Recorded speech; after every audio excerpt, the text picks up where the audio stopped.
ये समय रहेगा कि हम परमेश्वर के वचन में जाएंगे प्रभु के दास के द्वारा। डॉक्टर आचार्य विकास में से एक बार जोरदार तालियां बजाकर हम प्रभु के दास का स्वागत करेंगे। Hallelujah Lord, thank you Jesus, worship you. सारा महिमा, सारा आदर मैं जीवित परमेश्वर को देता हूं, जिसने अपने प्रिय पुत्र प्रभु यीशु मसीह की संगति में हमें बुलाया है। मैं धन्यवाद करना चाहता हूं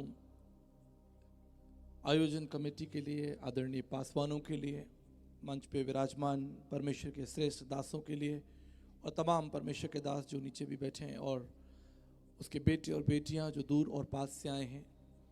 यीशु मसीह के नाम में मैं आपका स्वागत करता हूं। मैं आपको बताना चाहता हूं, जिस परमेश्वर के हम गीत गा रहे हैं, जिसकी आराधना कर रहे हैं, जिसके नाम को हम धन्य और पवित्र कह रहे हैं, एक दिन हम उसे देखेंगे। सारा संसार उसे देखेगा जिसके गीत आप गा रहे हैं। और हमारे लिए बड़े आनंद का समय है कि हम आज उस परमपिता परमेश्वर के मुख से निकले हुए वचन, उसके रहस्य और सिद्धांतों को सीखेंगे, ताकि जीवन का मुकुट हमें मिले। उसके वचन के द्वारा हम और उसके निकट आएं, उसके आश्चर्य क्रमों का वर्णन करें, उसकी महानता को जानें, उसके प्रेम अनुग्रह को जानें और उसमें एक हो जाएं। क्योंकि जैसा यीशु ने कहा, जैसे मैं और पिता एक हैं, यही उसकी इच्छा है कि हम और यीशु भी एक हो, जिसमें हमारे लिए जीवन है। अगर आप पवित्र शास्त्र बाइबल उसका लूका उसका 15 अध्याय खोलें, लूका उसका 15 अध्याय और उसके 11 पद से हमें एक महत्वपूर्ण कहानी, एक दृष्टांत देखने को मिलता है। और मैं कहूंगा कि यह दृष्टांत केवल एक दृष्टांत नहीं, लेकिन संपूर्ण पवित्र शास्त्र बाइबल का सबसे महत्वपूर्ण संदेश है। अगर संपूर्ण पवित्र शास्त्र बाइबल को एक दृष्टांत में व्याख्या करनी हो, तो यही दृष्टांत है जो परमेश्वर के महान प्रेम, उसकी योजना, उसके अनुग्रह पर प्रकाश डालता है। दृष्टांत कुछ इस तरह से है कि एक दिन एक लड़का अपने पिता के पास में आया और उसने अपने पिता से कहा कि पिताजी, मैं चाहता हूं कि जो हिस्सा, जो धन और दौलत आपके पास मेरे लिए है, वो मुझे दे दें। मैं अपनी जिंदगी को अपने सिद्धांतों पर, अपने नियम पर जीना चाहता हूं। मुझे स्वतंत्रता चाहिए। और पिता ने उस संपत्ति का जो भाग उसके लिए था, उसे दे दिया। बाइबल कहती है कि उस संपत्ति का भाग लेकर वो पिता बहुत दूर चला गया, अपने पिता से दूर चला गया। और थोड़े ही दिन नहीं बीते थे कि उसकी जो सारी संपत्ति थी, उसका जो धन था, वो कुकर्म में अर्थात पाप में नष्ट हो गया। वचन पढ़ेंगे, बुक ऑफ ल्यूक चैप्टर 15 15 अध्याय और उसके 13 पद को पढ़ें। अगर मेरे पास यहाँ कुछ मित्र लोग हैं, सहयोगी लोग हैं, 2-3 लोग बाइबल लेकर, माइक लेकर बैठ जाएं और वचन को पढ़ने में मेरी सहायता करें। लूका उसका 15 अध्याय और उसके 13 पद को पढ़ेंगे। बहुत दिन न बीते थे कि छोटा पुत्र सब कुछ इकट्ठा करके दूर देश को चला गया और वहां कुकर्म में अपनी संपत्ति उड़ा दी। देखिए, इस वचन को जरा ध्यान से पढ़ लीजिए। वचन कह रहा है कि उसने अपनी सारी संपत्ति, जो उसके पिता ने उसका हक अधिकार उसको दिया था, वो सारी संपत्ति उसने कुकर्म में अर्थात पाप में नष्ट कर दी। और थोड़ी देर यहां पर रुक जाएंगे।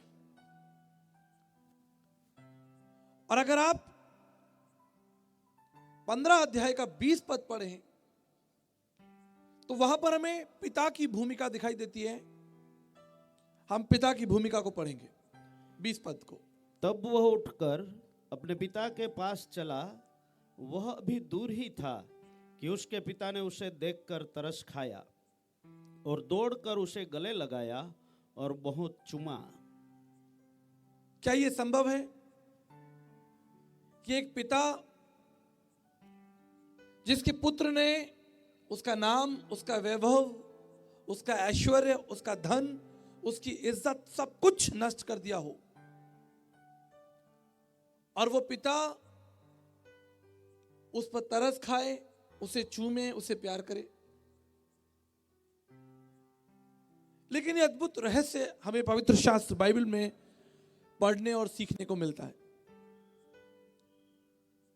ये पुत्र अपने पिता से स्वतंत्रता चाहता था, अपने जीवन को स्वतंत्र रीति से जीना चाहता था, जैसा उसे अच्छा लगता है, जो वो खाना चाहता है, जिस तरह वो पीना चाहता है, जिस तरह वो रहना चाहता है। और वो अपने पिता को छोड़कर चला गया और सारी संपत्ति, वैभव उसने धन में नष्ट कर दिया, धन नष्ट हो गया।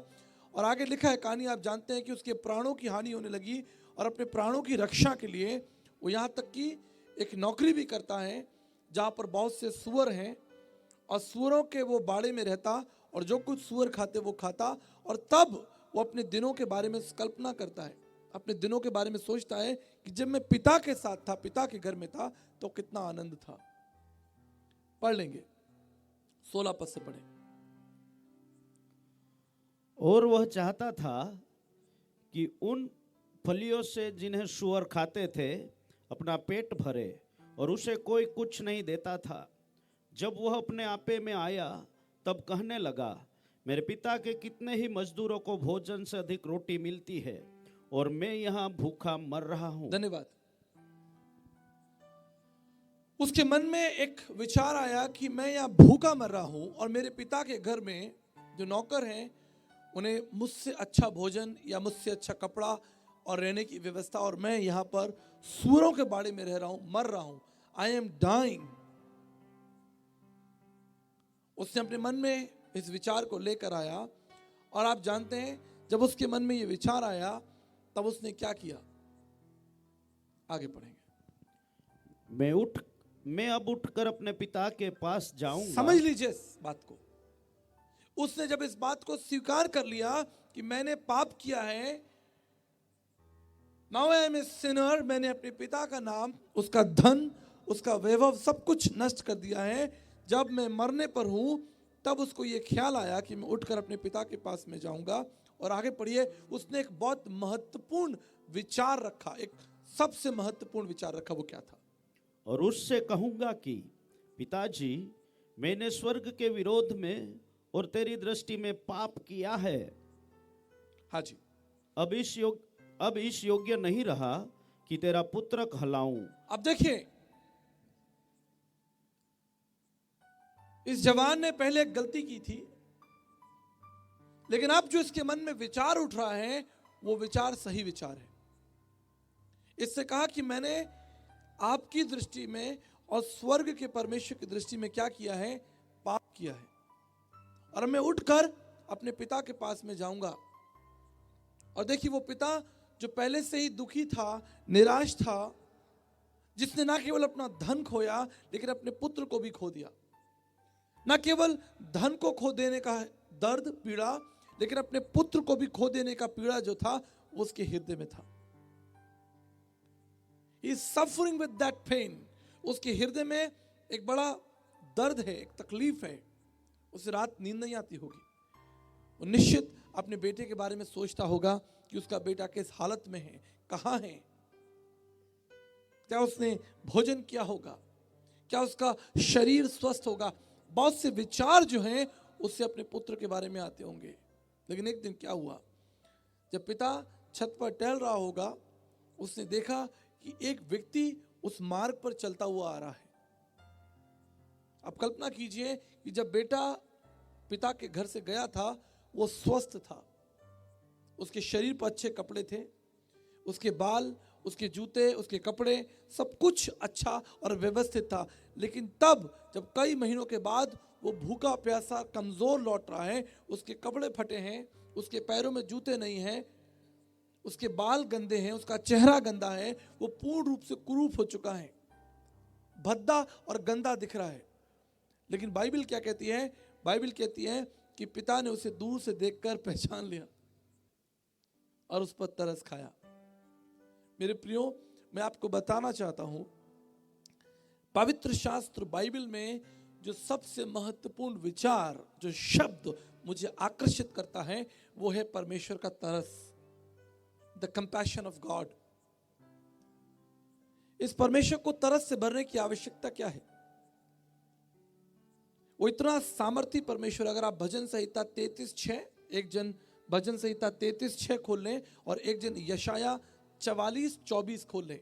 एक व्यक्ति भजन संहिता 33:6 और एक व्यक्ति यशाया उसका 44 अध्याय और 24 पद को निकाल ले और देखिए, पहले इस परमेश्वर के बारे में पढ़िए और तब जानिए कि ये परमेश्वर तरस से क्यों भरा। पढ़िए जरा 33:6, भजन संहिता 33:6। आकाश मंडल यहोवा के वचन से और उसके सारे गण उसके मुंह की श्वास से बने। वो इतना सामर्थी परमेश्वर है कि इसकी श्वास से पूरा ब्रह्मांड जो है, विश्व जो है, वो अस्तित्व में आ गया। मैं केवल इस पृथ्वी प्लेनेट की बात नहीं कर रहा हूं, हमारे सौर मंडल में, आकाश मंडल में पृथ्वी से बड़े बड़े ना जाने कितने बड़े बड़े ग्रह नक्षत्र हैं। आप समझ रहे हैं मैं आपसे क्या बात कर रहा हूं? आप जानते हैं सूर्य जो प्रत्येक दिन हमें प्रकाश देता है, उसका वजन कितना है? कभी आपने कल्पना किया कि सूर्य का वजन कितना होगा? आपको लिखना होगा 1987, लिख लीजिए 1987 और उसके बाद आपको 27 जीरो लगाने पड़ेंगे। 1987 लिख लीजिए और उसके पीछे 27 जीरो लगा दीजिए। ये सूर्य का वजन है। और पृथ्वी 6 लिख लीजिए और उसके आगे 24 जीरो लगा दीजिए। और ना केवल पृथ्वी और सूर्य चंद्रमा, लेकिन ऐसे करोड़ों अरबों अनगिनत जिसकी गणना नहीं हो सकती, क्योंकि विज्ञान ने भी अभी तक केवल 4% ब्रह्मांड की खोज की है। 96% ब्रह्मांड जो है वो डार्क जोन में है, अंधकार में, जिसे कोई देख ही नहीं सकता, वहां तक पहुंच ही नहीं सकता। और जो देख भी सकता है उसमें भी इतने बड़े बड़े प्लैनेट हैं। और ये सब कुछ कैसे आया? दोबारा पढ़िए, ये पूरा ब्रह्मांड, पूरा संसार अस्तित्व में कैसे आया? इसके लिए क्या किया गया? पढ़िए। आकाश मंडल यहोवा के वचन से, परमेश्वर के मुख से निकले हुए वचन के द्वारा। हालेलुया, हाथ उठाकर परमेश्वर का धन्यवाद करें। कोई मेहनत नहीं करनी पड़ी परमेश्वर को। उस परमेश्वर को कोई मेहनत, आपको एक कप चाय बनानी पड़ेगी तो उसमें भी 10 मिनट लगेगा आपको। लेकिन परमेश्वर ने क्या कहा? परमेश्वर का उजियाला हो तो उजियाला हो गया।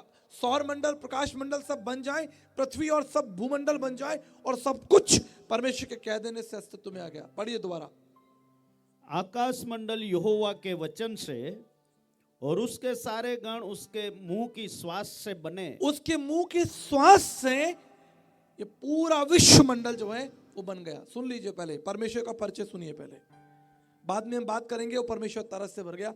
इस परमेश्वर को तरस से भरने की क्या जरूरत थी? यशाया 44:24 खोले जरा। यहोवा तेरा उद्धार करता, हाँ जी, जो तुझे गर्भ ही से बनाता आया है। यशाया 44 पढ़ रहे? हाँ, 44 का 24 पढ़ रहे? हाँ, 24 पढ़िए। यहोवा तेरा उद्धार करता, जो तुझे गर्भ ही से बनाता आया है। यूं कहता है, मैं यहोवा हूं, सबका बनाने वाला हूं। सुनिए मेरी बात, मैं यहोवा परमेश्वर हूं। पवित्र शास्त्र बाइबल कहती है, और मैं सबका बनाने वाला हूं, जिसने अकेले ही, कितने लोग अकेले, जिसने अकेले ही आकाश को ताना और पृथ्वी को, हाँ जी, अपनी ही शक्ति से फैलाया है। कितने लोग लगे इस संसार को, भूमंडल को, इस पृथ्वी को बनाने में? कितने लोगों ने मेहनत की? बाइबल कहती है अकेले, मैं यहोवा परमेश्वर हूं जिसने अकेले ही इस विश्व को, इस भूमंडल को, इस पृथ्वी को, आकाश को ताना है।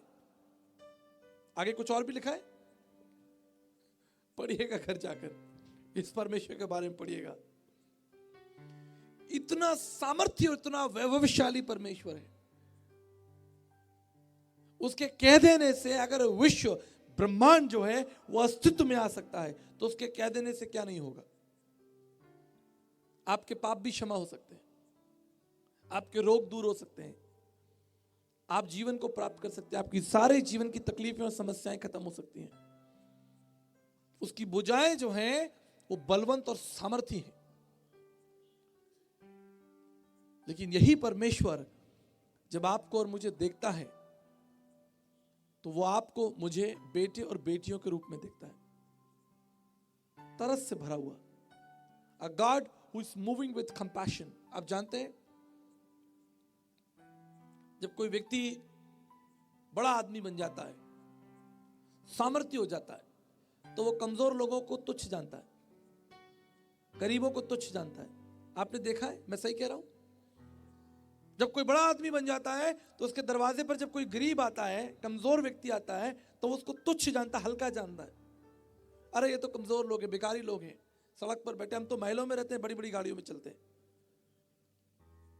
एक इंसान जो है वो घमंड से भर जाता है। जिसकी सत्ता 5 साल की है, जिसका जीवन 70 वर्ष का है, वो घमंड से भरा हुआ है। और वो परमेश्वर जो वैभवशाली है, जिसने ब्रह्मांड को, आकाश और पृथ्वी को अकेले ही तान दिया, उसके बारे में परमेश्वर का वचन क्या कहता है? He is God of compassion. उसका जो हृदय है वो तरस से भरा हुआ है। मेरे प्रियो, तरस जो है वो परमेश्वर के वचन का सबसे महत्वपूर्ण हिस्सा मैं आपको बताना चाहता हूं। सबसे अद्भुत, अगर पवित्र शास्त्र बाइबल में तरस शब्द ना हो तो बड़ी दुविधा हो जाएगी, बड़ा संकट खड़ा हो जाएगा। क्योंकि वो न्याय प्रेमी परमेश्वर, बलवंत और सामर्थी परमेश्वर अगर आपके सामने आ जाए तो आप उसे देखकर ही मर जाएंगे। आपका प्राण उसे देखकर, उसकी आवाज को सुनकर ही मर जाएगा। लेकिन देखिए वचन में क्या लिखा हुआ है। विलाप गीत उसका 3 अध्याय 22 और 23 पद को पढ़ेंगे, जरा आनंद लीजिए वचन का। उसके बाद भजन संहिता 103-13 भी खोल लें। कोई जन विलाप गीत उसका 3 अध्याय और उसके 22-23 को पढ़े, और कोई जन भजन संहिता 103 और उसके 13 पद को भी पढ़े। हम मिट नहीं गए, हम मिट नहीं गए, यह यहोवा की महाकरुणा का फल यह है। परमेश्वर की महाकरुणा, उसकी दया, उसके तरस का फल है कि हम मरे नहीं हैं, हम जीवित हैं। आगे पढ़े। क्योंकि उसकी दया अमर है, प्रति भोर वह नई होती रहती है। अगर ये परमेश्वर दया से ना भरे तो आप मिट जाएंगे। लेखक क्या कहता है कि हम मिट नहीं गए, हम मर नहीं गए, क्योंकि ये परमेश्वर की बड़ी दया, उसकी करुणा, उसके तरस का फल है। आप मरे नहीं अभी तक। नहीं तो आपके अंदर कोई ऐसी विशेषता नहीं, आपके अंदर कोई ऐसा ज्ञान नहीं, कोई ऐसी खूबसूरती नहीं, कोई ऐसी लियाकत नहीं, कोई अच्छी बात नहीं कि आप यहोवा परमेश्वर का सामना कर सकें और उसके साथ चलें। हम मिट नहीं गए क्योंकि ये यहोवा की महाकरुणा का फल है, क्योंकि उसकी दया जो है वो अमर है, सदा के लिए है।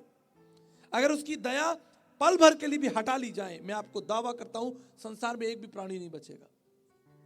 अगर वो अपनी करुणा का हाथ हटा ले, अपनी दया का हाथ एक क्षण के लिए भी हटा ले, पूरी पृथ्वी पर भूचाल आ जाएगा और पृथ्वी के सारे प्राणी मारे जाएंगे। अगर एक सेकंड के लिए भी अपनी दया का, अपनी तरस का हाथ हटा ले। लेकिन लेखक कहता है कि उसकी जो दया है वो सदा से सदा के लिए है, उसका हाथ सदा के लिए है। भजन संहिता 103 और 13 पद को पढ़ेंगे। भजन संहिता, जैसे पिता अपने बालकों पर दया करता है। क्या करता है? दया करता है। इस पिता ने अपने पुत्र को देखा और दया से भर गया, तरस से भर गया। आगे वचन पढ़े। वैसे ही यहोवा अपने डरवैयों पर दया करता आप है। समझ लीजिए सिद्धांत को। बाइबल कहती है कि हर एक अच्छी चीज जो है वो यहोवा की ओर से आती है। Hallelujah. Every good things comes from the Lord. जो कुछ अच्छा है, भला है और सब प्राणियों के लिए वो यहोवा परमेश्वर की ओर से है। अगर इस पृथ्वी पर तरस या दया नाम का कोई विषय है, कोई वस्तु है, कोई सिद्धांत है, तो वो इसलिए क्योंकि हमारा परमेश्वर दया और तरस से भरा हुआ है। वो जानता है कि दया कैसे करनी है। उस परमेश्वर को मालूम है कि तरस की भूमिका क्या है, उसकी आवश्यकता क्या है। एक बार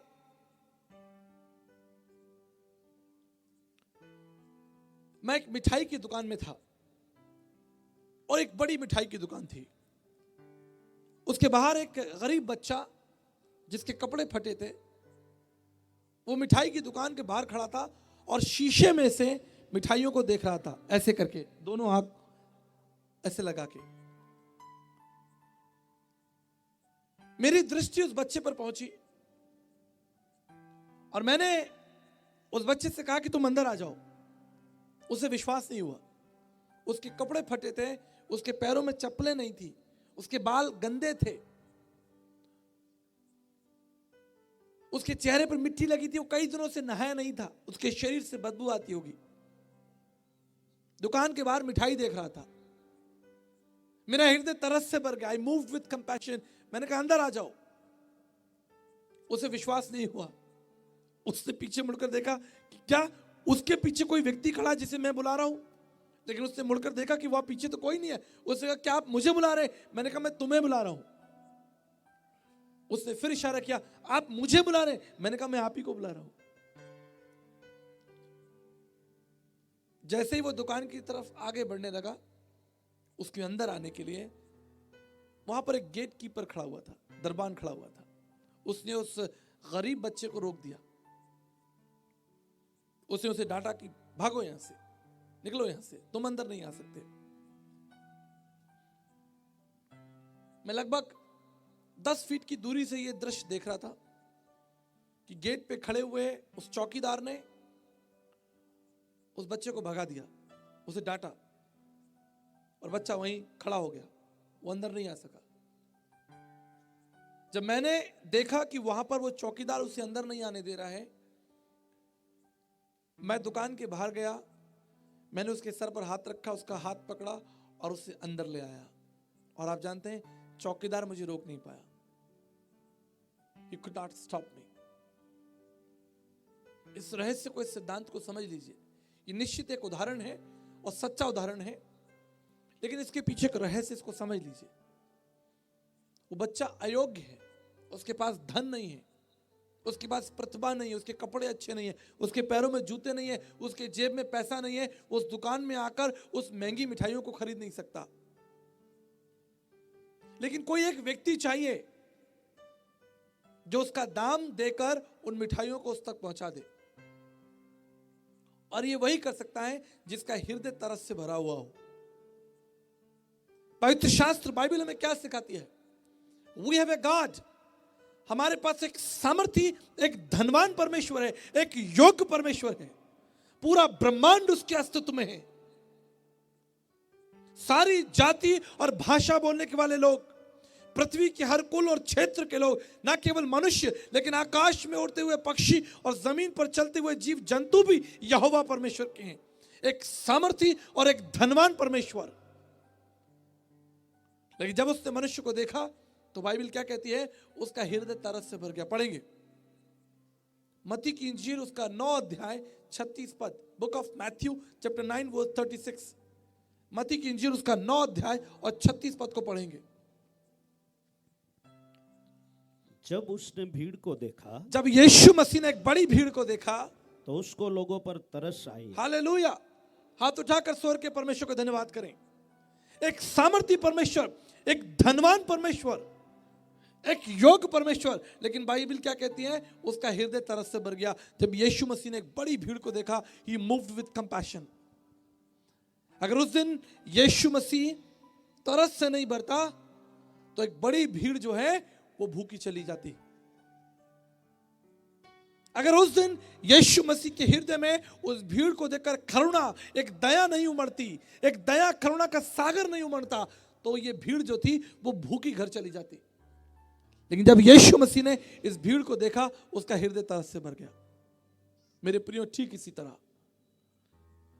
तरह उस परमेश्वर ने स्वर्ग से सारी मानव जाति को, सब भाषाओं बोलने वालों को, ना केवल भारत के लोगों को, मैं फिर बताना चाहता हूं, ध्यान से सुन लीजिए। परमेश्वर किसी भौगोलिक क्षेत्र और किसी भौगोलिक राज्य और देश का नहीं हो सकता। कोई जाति, कोई धर्म, कोई संस्कृति, कोई देश परमेश्वर की ठेकेदारी नहीं कर सकता। सर्वव्यापी, सर्वज्ञानी परमेश्वर है।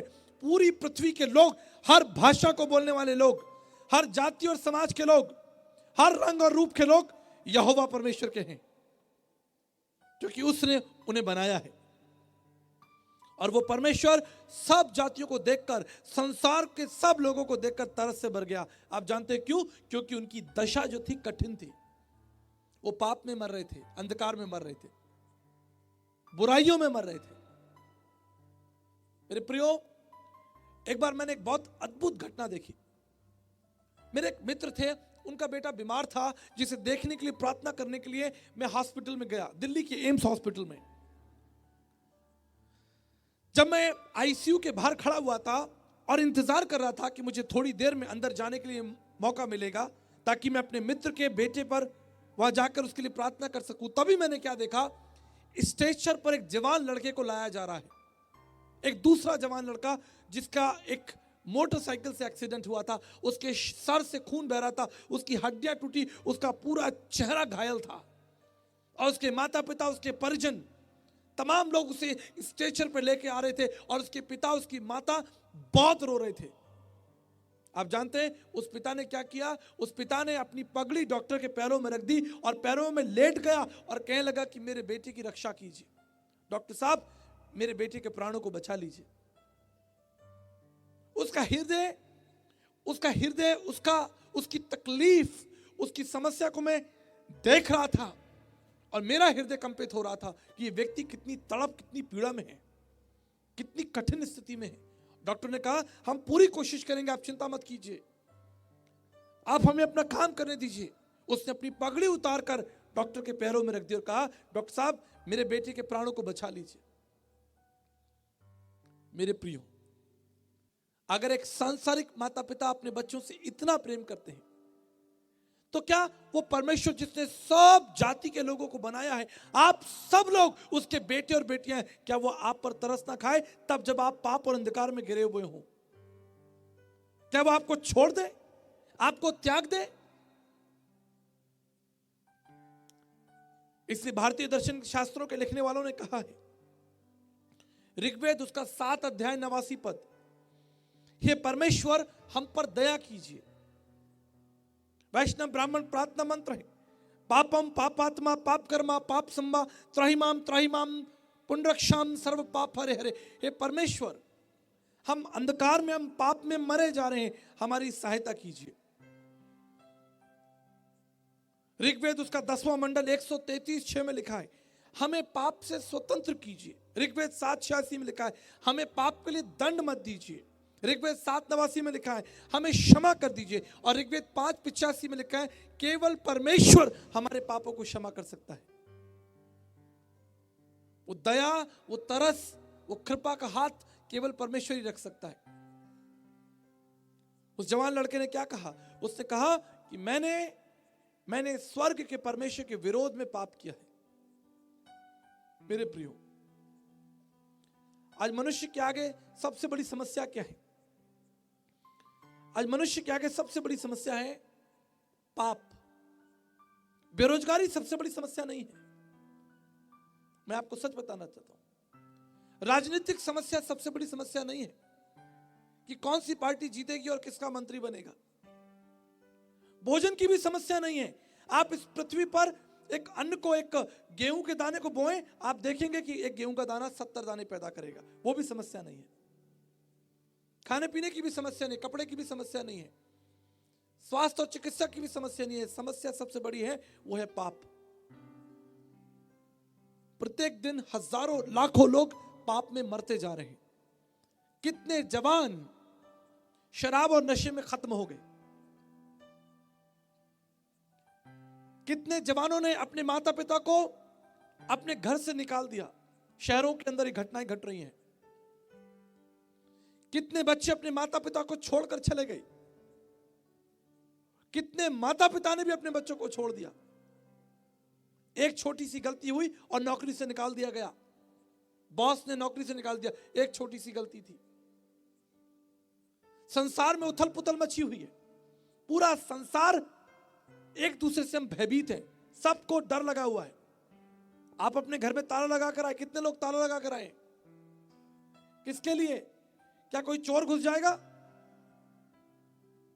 किसके लिए ताला लगा के आए? कोई भेड़ बकरी घुसेगी आपके घर में चोरी करने के लिए? नहीं, इंसान घुसेगा।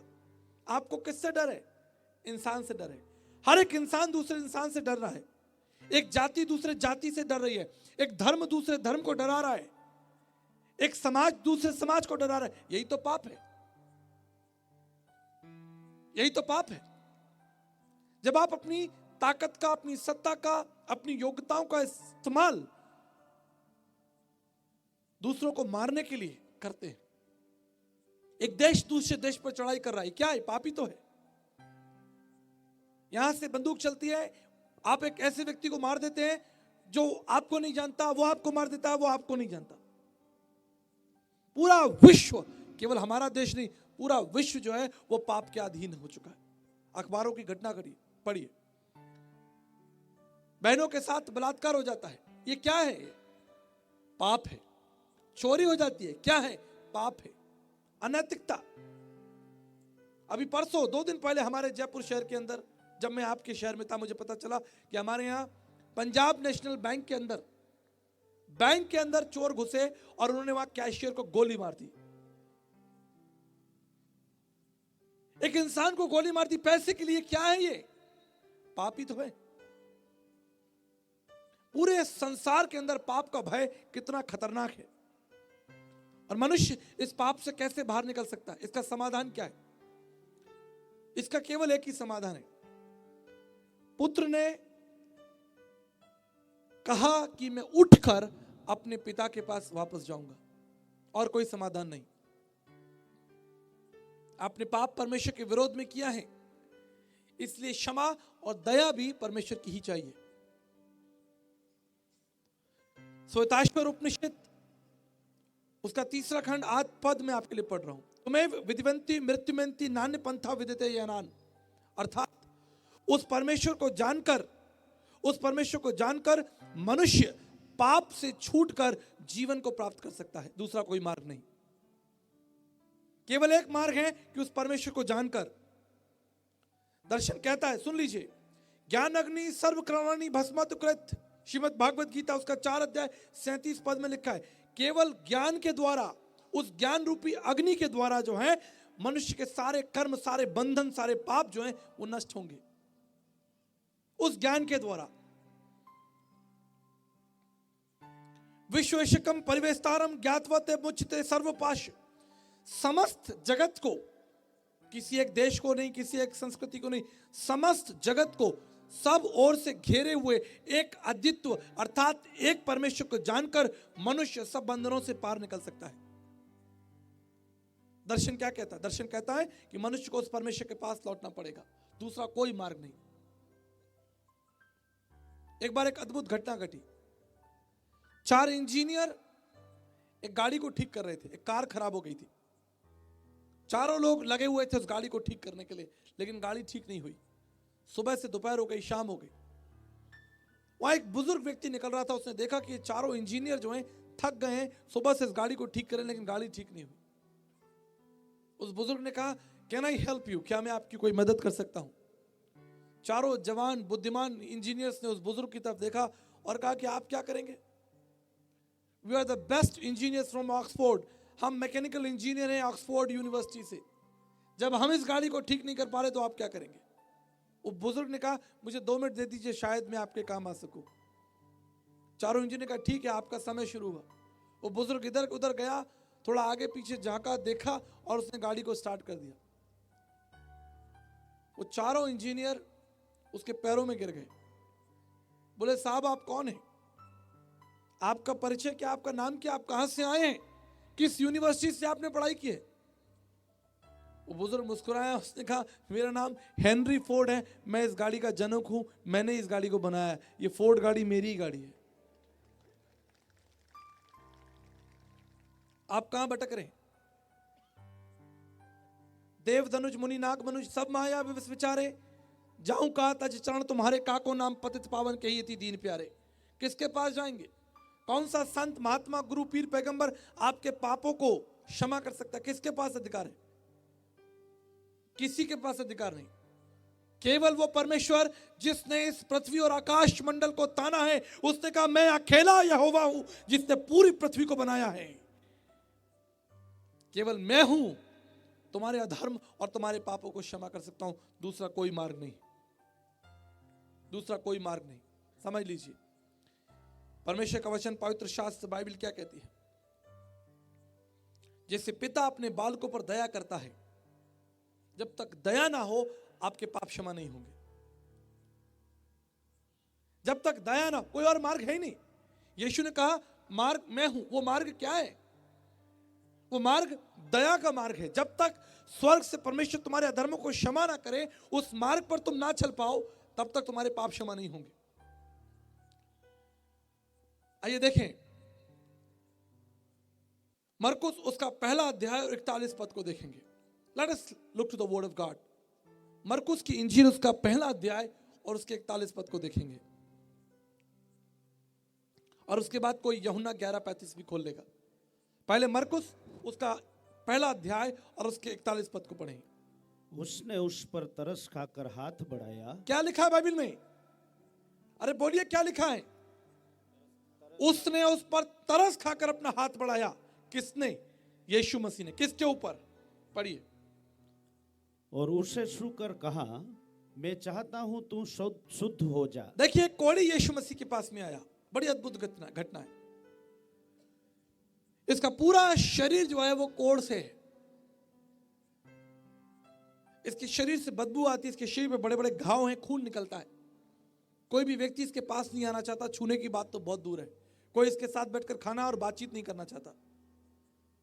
और ये व्यक्ति दुखी है, परेशान है, आंखों में आंसू लेकर, तकलीफ लेकर, कष्ट और पीड़ा, शारीरिक कष्ट लेकर थका हुआ।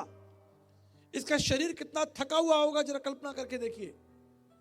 ये कितना निराश और कितना अकेला होगा जरा कल्पना करके देखिए, जिससे कोई बात करने को तैयार नहीं।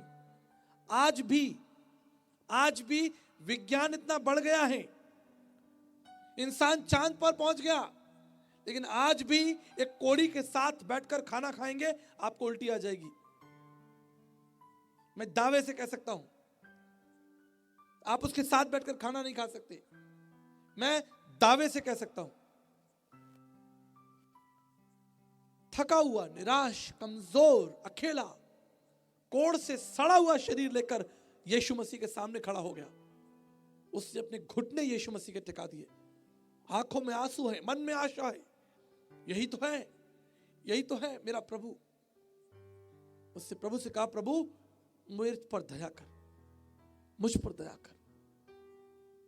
क्या लिखा है? दोबारा वचन पढ़े। उसने उस पर तरस खाकर हाथ बढ़ाया और उसे छूकर कहा मैं चाहता हूं तू शुद्ध हो जा। आपको एक रहस्य बताना चाहता हूं, ध्यान से सुन लीजिए, कान खोलकर ध्यान से सुन लीजिए, दूर दूर तक आवाज जाए, ध्यान से सुन लीजिए। वचन कहता है कि उसने अपना हाथ बढ़ाकर उस कोढ़ी को छुआ। क्या जरूरत थी? बोलकर भी चंगा कर सकता था। अब देखिए सूबेदार आया, एक सूबेदार यीशु मसीह के पास में आया। उसने कहा कि मेरा सेवक जो है वो मर रहा है, अगर तू यहीं से बोल दे वचन तो मेरा सेवक जिंदा हो जाएगा। प्रभु ने कहा कि मैंने ऐसा विश्वास इज़राइल में नहीं पाया। कहता है तू बस बोल दे और मेरा जो दास है, सेवक है, वो चंगा हो जाएगा। हम पढ़ेंगे, देखेंगे, वापस इस पर आएंगे। यूहन्ना उसका 11 अध्याय 35 पद में क्या लिखा है? यीशु रोया। बाइबल की सबसे छोटी आयत है। यीशु मसीह क्यों रोया? आप जानते हैं, क्योंकि उसका मित्र लाजर जो था वो कब्र में रखा हुआ था, मर गया था। उसकी उस मरी हुई अवस्था को देखकर यीशु मसीह रोया। और आप जानते हैं, उसका हृदय व्याकुल हुआ, उसका हृदय तरस से भर गया। And when he moved with compassion, जब जब यीशु मसीह तरस से भरता है, एक बड़ा चमत्कार हो जाता है। जब जब प्रभु यीशु मसीह तरस से भरा, इससे मेरे प्रियो याद रखिए, जिसके पास पुत्र है उसके पास जीवन है। अर्थात जिसके पास परमेश्वर के पुत्र यीशु मसीह का तरस है, उसके पास जीवन है। अगर आप जीवन को प्राप्त करना चाहते हैं, उस कोढ़ी के समान यीशु मसीह के सामने घुटने टिकाइए और कहिए, प्रभु मुझ पर दया कर। आप जानते हैं, यीशु मसीह बोलकर उस कोढ़ी को चंगा कर सकता था, लेकिन उसने हाथ बढ़ाकर उस कोढ़ी को छुआ, जिसे कभी किसी ने नहीं छुआ था। यीशु मसीह ने उसे छुआ और वो कोढ़ी चंगा हो गया। यह अद्भुत रहस्य है। बोलकर चंगा कर सकता था, लेकिन हाथ बढ़ाकर छुआ, क्योंकि उससे पहले उससे कभी किसी ने छुआ नहीं था। उसने किसी व्यक्ति का स्पर्श, प्रेम, वो दया कभी स्पर्श नहीं की थी। लोग तो उससे तुतकारते होंगे, निकल यहां से, बाहर निकल, चल बाहर बैठ। लेकिन यीशु मसीह ने अपना हाथ बढ़ाया और उस कोढ़ी को छुआ। और आगे क्या हुआ, पढ़िए। और तुरंत उसका कोढ़ जाता रहा। और तुरंत उसका जो कोढ़ है वो जाता रहा। इसलिए क्योंकि यीशु मसीह तरस से भर गया। मेरे प्रियो, आज भी वो व्यक्ति जो टूटा है, दुखी है, निराश है, कमजोर है, पाप की अवस्था में पड़ा है, निराशा में पड़ा है, पीड़ा में पड़ा है, कोई भी हो, कोई भी व्यक्ति हो, किसी भी समाज का, किसी भी भाषा को बोलने वाला क्यों ना हो, अगर वो कहे कि प्रभु मुझ पर दया कर, मैं आपको यकीन दिलाना चाहता हूं, उसकी दया अमर है, जैसा पवित्र शास्त्र बाइबल कहती है। उसकी दया केवल इज़राइल के लिए, उस समय के लोगों के लिए नहीं थी, उस कोढ़ी के लिए नहीं थी। उसकी दया केवल लाजर के लिए नहीं थी, उस स्त्री के लिए नहीं थी जिसने उसका आंचल छुआ, केवल उस स्त्री के लिए नहीं थी जो 12 वर्ष से रोगी थी। उसकी दया अमर है, और आज भी उसके नाम को कोई जो पुकारेगा, उसके जीवन में एक सामर्थ का काम होगा। आप जानते क्यों? क्योंकि वो हमारा रचना करने वाला परमेश्वर है, हमारा रचयिता परमेश्वर है। उसने हमारे शरीर को, हमारे अंगों को बनाया है। वो हमारी आवश्यकताओं को जानता है, हमारी इच्छाओं को जानता है, हमारी आवश्यकताओं को, हमारी जरूरतों को जानने वाला परमेश्वर है। हम में रुचि लेने वाला परमेश्वर है। He is God who takes interest in you. आप में रुचि लेता है, अपने पुत्र के समान सोचता रहता है कि मेरा पुत्र कैसा होगा, मेरी पुत्री कैसी होगी, क्या उसने खाना खाया है, क्या वो ठीक है। उसके मन में हमेशा आप चलते रहते हैं। आप जानते हैं, जब यीशु क्रूस पे था, आप उसके मन में थे। जब यीशु क्रूस पे था, आप उसके मन में थे। उसने आपके लिए उस भयानक मृत्यु को, उस पीड़ा को चखा। पहला यूहन्ना उसका 5 अध्याय 12 पद में लिखा है, जिसके पास पुत्र है उसके पास जीवन है, और जिसके पास पुत्र नहीं है उसके पास जीवन नहीं है। इस वचन का क्या मतलब है? मैंने परमेश्वर के सामने घुटने टिकाए और कहा, प्रभु मैं जानना चाहता हूं ये क्या बात है, जिसके पास पुत्र है उसके पास जीवन है, और जिसके पास पुत्र नहीं उसके पास जीवन नहीं। आप जानते हैं प्रभु ने क्या कहा? प्रभु ने कहा, जिसके पास मेरे पुत्र का तरस है, one who has a compassion of my son will have life. जिसके पास मेरे पुत्र का तरस, मेरे पुत्र की दया होगी, जो उस तरस को ग्रहण कर लेगा, उस तरस को प्राप्त कर लेगा, उसका प्राण बचा लिया जाएगा। और उस तरस को प्राप्त करने का केवल एक ही तरीका है, अपने घुटनों पर आए और उस यहोवा परमेश्वर से कहें कि प्रभु मैंने तेरी दृष्टि में पाप किया है। दूसरा कोई तरीका नहीं। नाय मात्रा प्रवचने न लभ्यो न मेघ न बहुना श्रुतेन। ज्ञान की बातों को सुनने से आपके पाप क्षमा नहीं होंगे। मुंडकोपनिषद 3:23 में लिखा है। विवेक चूड़ामणि 6, वदंतु शस्त्राणि भजंतु देवान कुर्वंतु कर्मणानि भजंतु देवा। संतों का नाम जपने से, शास्त्रों को पढ़ने से भी आपके पाप क्षमा नहीं होंगे। स्कंद पुराण काशी खंड 6, ना शरीरम मल त्याग तो नरो भवती निर्मला, मनुष्य तु मले व्यक्त भवत सुनिर्मला। अपने शरीर को रगड़ने से, अपने शरीर के मल को त्यागने से भी आपके पाप क्षमा नहीं होंगे। कौटिल्य शास्त्रम नक्षत्र इति प्रक्षिप्त बाल मर्थो त्रिवतरा अर्थो ही अतृश्य नक्षत्र की कार्य अस्थिता का। ग्रह नक्षत्रों पर भरोसा रखने वाले भी तुम्हारे पाप और अधर्म क्षमा नहीं होंगे। आप जानते हैं परमेश्वर ने हमें ग्रहों पर नहीं लेकिन अनुग्रह पर विश्वास करने के लिए बुलाया है। We have been not called to put our trust on the ग्रह, उन प्लैनेट्स के ऊपर नहीं लेकिन परमेश्वर के पुत्र के ऊपर। जो परमेश्वर के पुत्र पर विश्वास करेगा उसके पाप क्षमा होंगे। विवेक चूड़ामणि 56 ना योगिन ना सांख्यन कर्मणानो ना विधाया ब्रह्मैकत्व मोक्ष विद्यते सिद्धाय नान्यता। ना योगा करने से, ना विद्या अर्जित करने से, ना कर्मों से किसी भी तरह से तुम्हारे पाप क्षमा नहीं होंगे। पाप क्षमा होने का केवल एक मार्ग है, एक ही तरीका है जिसके लिए प्रभु ने कहा मार्ग में हूं। जब तक तुम पर दया ना हो, जब तक तुम पर तरस ना हो, तो स्वर्गीय तरस ना हो, जब तक कोई तुम्हारा दाम ना चुका दे, जब तक कोई तुम्हारा मूल्य ना चुका दे, तब तक तुम पर कृपा नहीं होगी। एक बार परमेश्वर के महान दास साधु सुंदर सिंह जी, वो एक जलधारा में स्नान कर रहे थे। बड़ा मीठा पानी था, बड़ा ठंडा पानी था जलधारा का। उनके मन में एक जिज्ञासा हुई, क्यों ना कि मैं एक घड़े में ये पानी जो मीठा और ठंडा है ये इकट्ठा कर लूं और अपने घर ले जाऊं। उन्होंने घड़े के अंदर वो मीठा ठंडा जल इकट्ठा कर लिया और अपने कंधे पर रखा और अपने घर की तरफ चलने लगे। थोड़ी दूर चले थे तो उनके कंधे में थकान, उस घड़े के वजन से, पानी के वजन से उनके कंधे पे थकान हुई। उन्होंने घड़ा नीचे रखा, थोड़ा आराम पाया। जब आराम मिला उन्होंने इस घड़े को वापस कंधे पर रखा और आगे चले। ऐसा 2-3 बार हुआ। पवित्र आत्मा ने साधु सुंदर सिंह जी से कहा, सुंदर सिंह, अभी तुम जलधारा में स्नान कर रहे थे, टनों पानी तुम्हारे ऊपर गिर रहा था, धारा का टनों पानी, और तुम उस नदी के अंदर, जलधारा के अंदर गोते लगा रहे थे। तुम्हारी पीठ पर तो टनों पानी था, तब तुम्हें दर्द का अनुभव नहीं हुआ। ये थोड़ा सा 4-5 लीटर पानी कंधे पर रखकर चल रहे हो, बार बार थक जाते हो। आप जानते क्यों? क्योंकि जब आप पाप में तैरेंगे, when you are in sin, जब आप पाप के अंदर है, आपको पाप का बोझ कभी पता नहीं चलेगा कि पाप का बोझ कितना भारी है। लेकिन जब आप उस पाप को, आपके अपने पापों को प्रभु यीशु मसीह रूप एक पात्र में इकट्ठा कर दिया जाए, मैं आपको दावा देता हूं, आप अपने ही पापों का बोझ नहीं उठा सकते। आप अपने ही पापों का बोझ नहीं उठा सकते। तो अगर आप अपने पापों का बोझ नहीं उठा सकते तो आप अपने पापों से छुटकारा कैसे प्राप्त करेंगे? उस अधर्म से, उस मृत्यु से कैसे निकलेंगे? उस मृत्यु से पार होने का तरीका क्या होगा?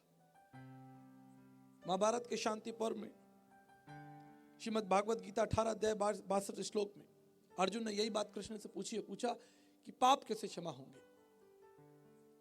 गीता उसके 18 अध्याय 62 श्लोक में लिखा, तुम्हें विशरणम गच्छम सर्वभावेन भारतनम तत् प्रसादनम प्रशासिति शासितम।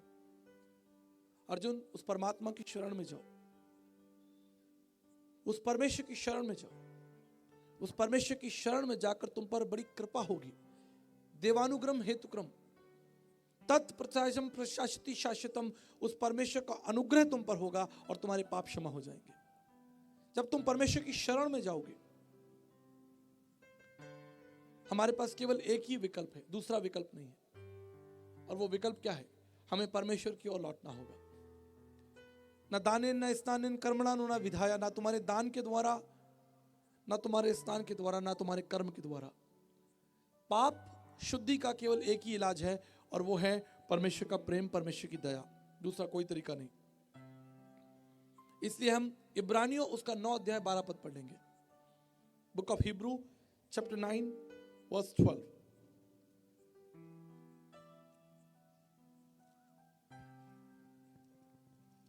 Thank you Jesus, hallelujah Lord. और बकरों हाँ और बछड़ों के लहू के द्वारा नहीं, हाँ पर अपने ही लहू के द्वारा हाँ जी, एक ही बार पवित्र स्थान में प्रवेश किया और अनंत छुटकारा प्राप्त किया। किसी बकरे के द्वारा नहीं, किसी दूसरे मनुष्य के लहू के द्वारा नहीं, किसी जीव जंतु के लहू के द्वारा नहीं, लेकिन वचन में क्या लिखा है?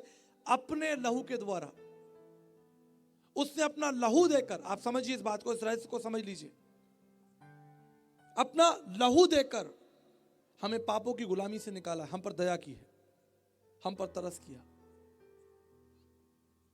वो बोलकर भी आपके पापों को क्षमा कर सकता था, वो बोलता और आपके पाप क्षमा हो जाते। लेकिन बाइबल क्या कहती है? बिना लहू बहाए पापों की क्षमा नहीं है। ये परमेश्वर का सिद्धांत है, ये सिद्धांत ही परमेश्वर का है। बिना लहू बहाए पापों की क्षमा नहीं होगी। इसके लिए हम एक संसारिक उदाहरण देख सकते हैं। कल्पना कीजिए कि आपका बच्चा मैदान में फुटबॉल खेल रहा हो और उसने बॉल मारी और पड़ोसी के कार का शीशा तोड़ दिया, और पड़ोसी के कार का शीशा जो टूट गया उसकी कीमत 8,000 रुपए है। अब वो पड़ोसी आपके दरवाजे पर आएगा और आपसे कहेगा कि आपके बेटे ने मेरी गाड़ी का शीशा तोड़ दिया। अगर आप एक धर्मी व्यक्ति हैं, न्याय प्रेमी व्यक्ति हैं, धर्मी व्यक्ति हैं, तो आप क्या करेंगे? आप ये नहीं कह सकते जी वो छोटा बच्चा था उसे माफ कर दीजिए, गलती हो गई, आप जाइए 8,000 रुपए खर्च करके ठीक करा लीजिए। अगर आप एक धर्मी और न्याय प्रेमी व्यक्ति हैं तो आप अपनी जेब से 8,000 रुपए निकालेंगे और उस व्यक्ति को न्याय चुका देंगे, क्योंकि वो आपका पुत्र है जिसने गलती की है। सिद्धांत समझ लीजिए, गलती पुत्र ने की है लेकिन भरपाई पिता ने। यही रहस्य है, यही शुभ संदेश है, यही गॉस्पल है, यही सुसमाचार है, यही बाइबल है। सारे मानव जाति ने गलती की है। तुलसी याजक आए के कौन भयो समरथ, कंचन पे कुंचन किन्ना पसारो हाथ। इस संसार में कौन हुआ जिसने पाप नहीं किया? संत डोंगरे जी महाराज भागवत रहस्य में कहते हैं, मन वचन कर्म से हर एक व्यक्ति पापी है। Every man every woman is a Sinner. याद रखिए, हम पाप करके पापी नहीं बनते, हम पापी हैं इसलिए हम पाप करते हैं। क्या आपने पाप करने की ट्रेनिंग कहीं से ली है?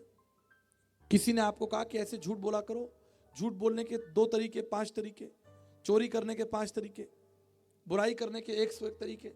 कहीं आपने किसी यूनिवर्सिटी कॉलेज के अंदर आपके माता पिता, आपके भाई बंधु मित्र, स्कूल में कोई गुरु, कोई शिक्षक, कभी किसी ने आपसे कहा कि आप इस तरीके से पाप कीजिए, ये पाप करने का सही तरीका है? किसी ने आपको ऐसी प्रेरणा नहीं दी होगी, लेकिन वो प्रेरणा आपके अंदर ही है। वो दुष्ट, वो स्वभाव जो केन का स्वभाव है, वो आपके अंदर ही था। आदम के द्वारा वो पाप हमारे अंदर आया, आदम के द्वारा वो पाप हमारे अंदर आया और समस्त मानव जाति में फैल गया। और आज इसलिए मैं फिर कह रहा हूं, चाहे आपके गुजरात की घटनाएं हो, चाहे महाराष्ट्र की घटनाएं हो, चाहे राजस्थान की घटनाएं हो, चाहे छत्तीसगढ़ की घटनाएं हो, चाहे अमेरिका, चीन, जापान की घटना हो, संपूर्ण विश्व में पाप का जो डंक है और जहर है वो फैला हुआ है। हर देश में, चाहे गरीब हो, चाहे अमीर हो, चाहे वो राजा हो, रंक हो, हर एक व्यक्ति झूठ बोलता है, हर एक व्यक्ति घमंड करता है, लालच करता है, बुराई करता है, कमियां निकालता है। इससे बाइबल कहती है रोमियो 3:23 में, सबने पाप किया और सब परमेश्वर की महिमा से रहित है।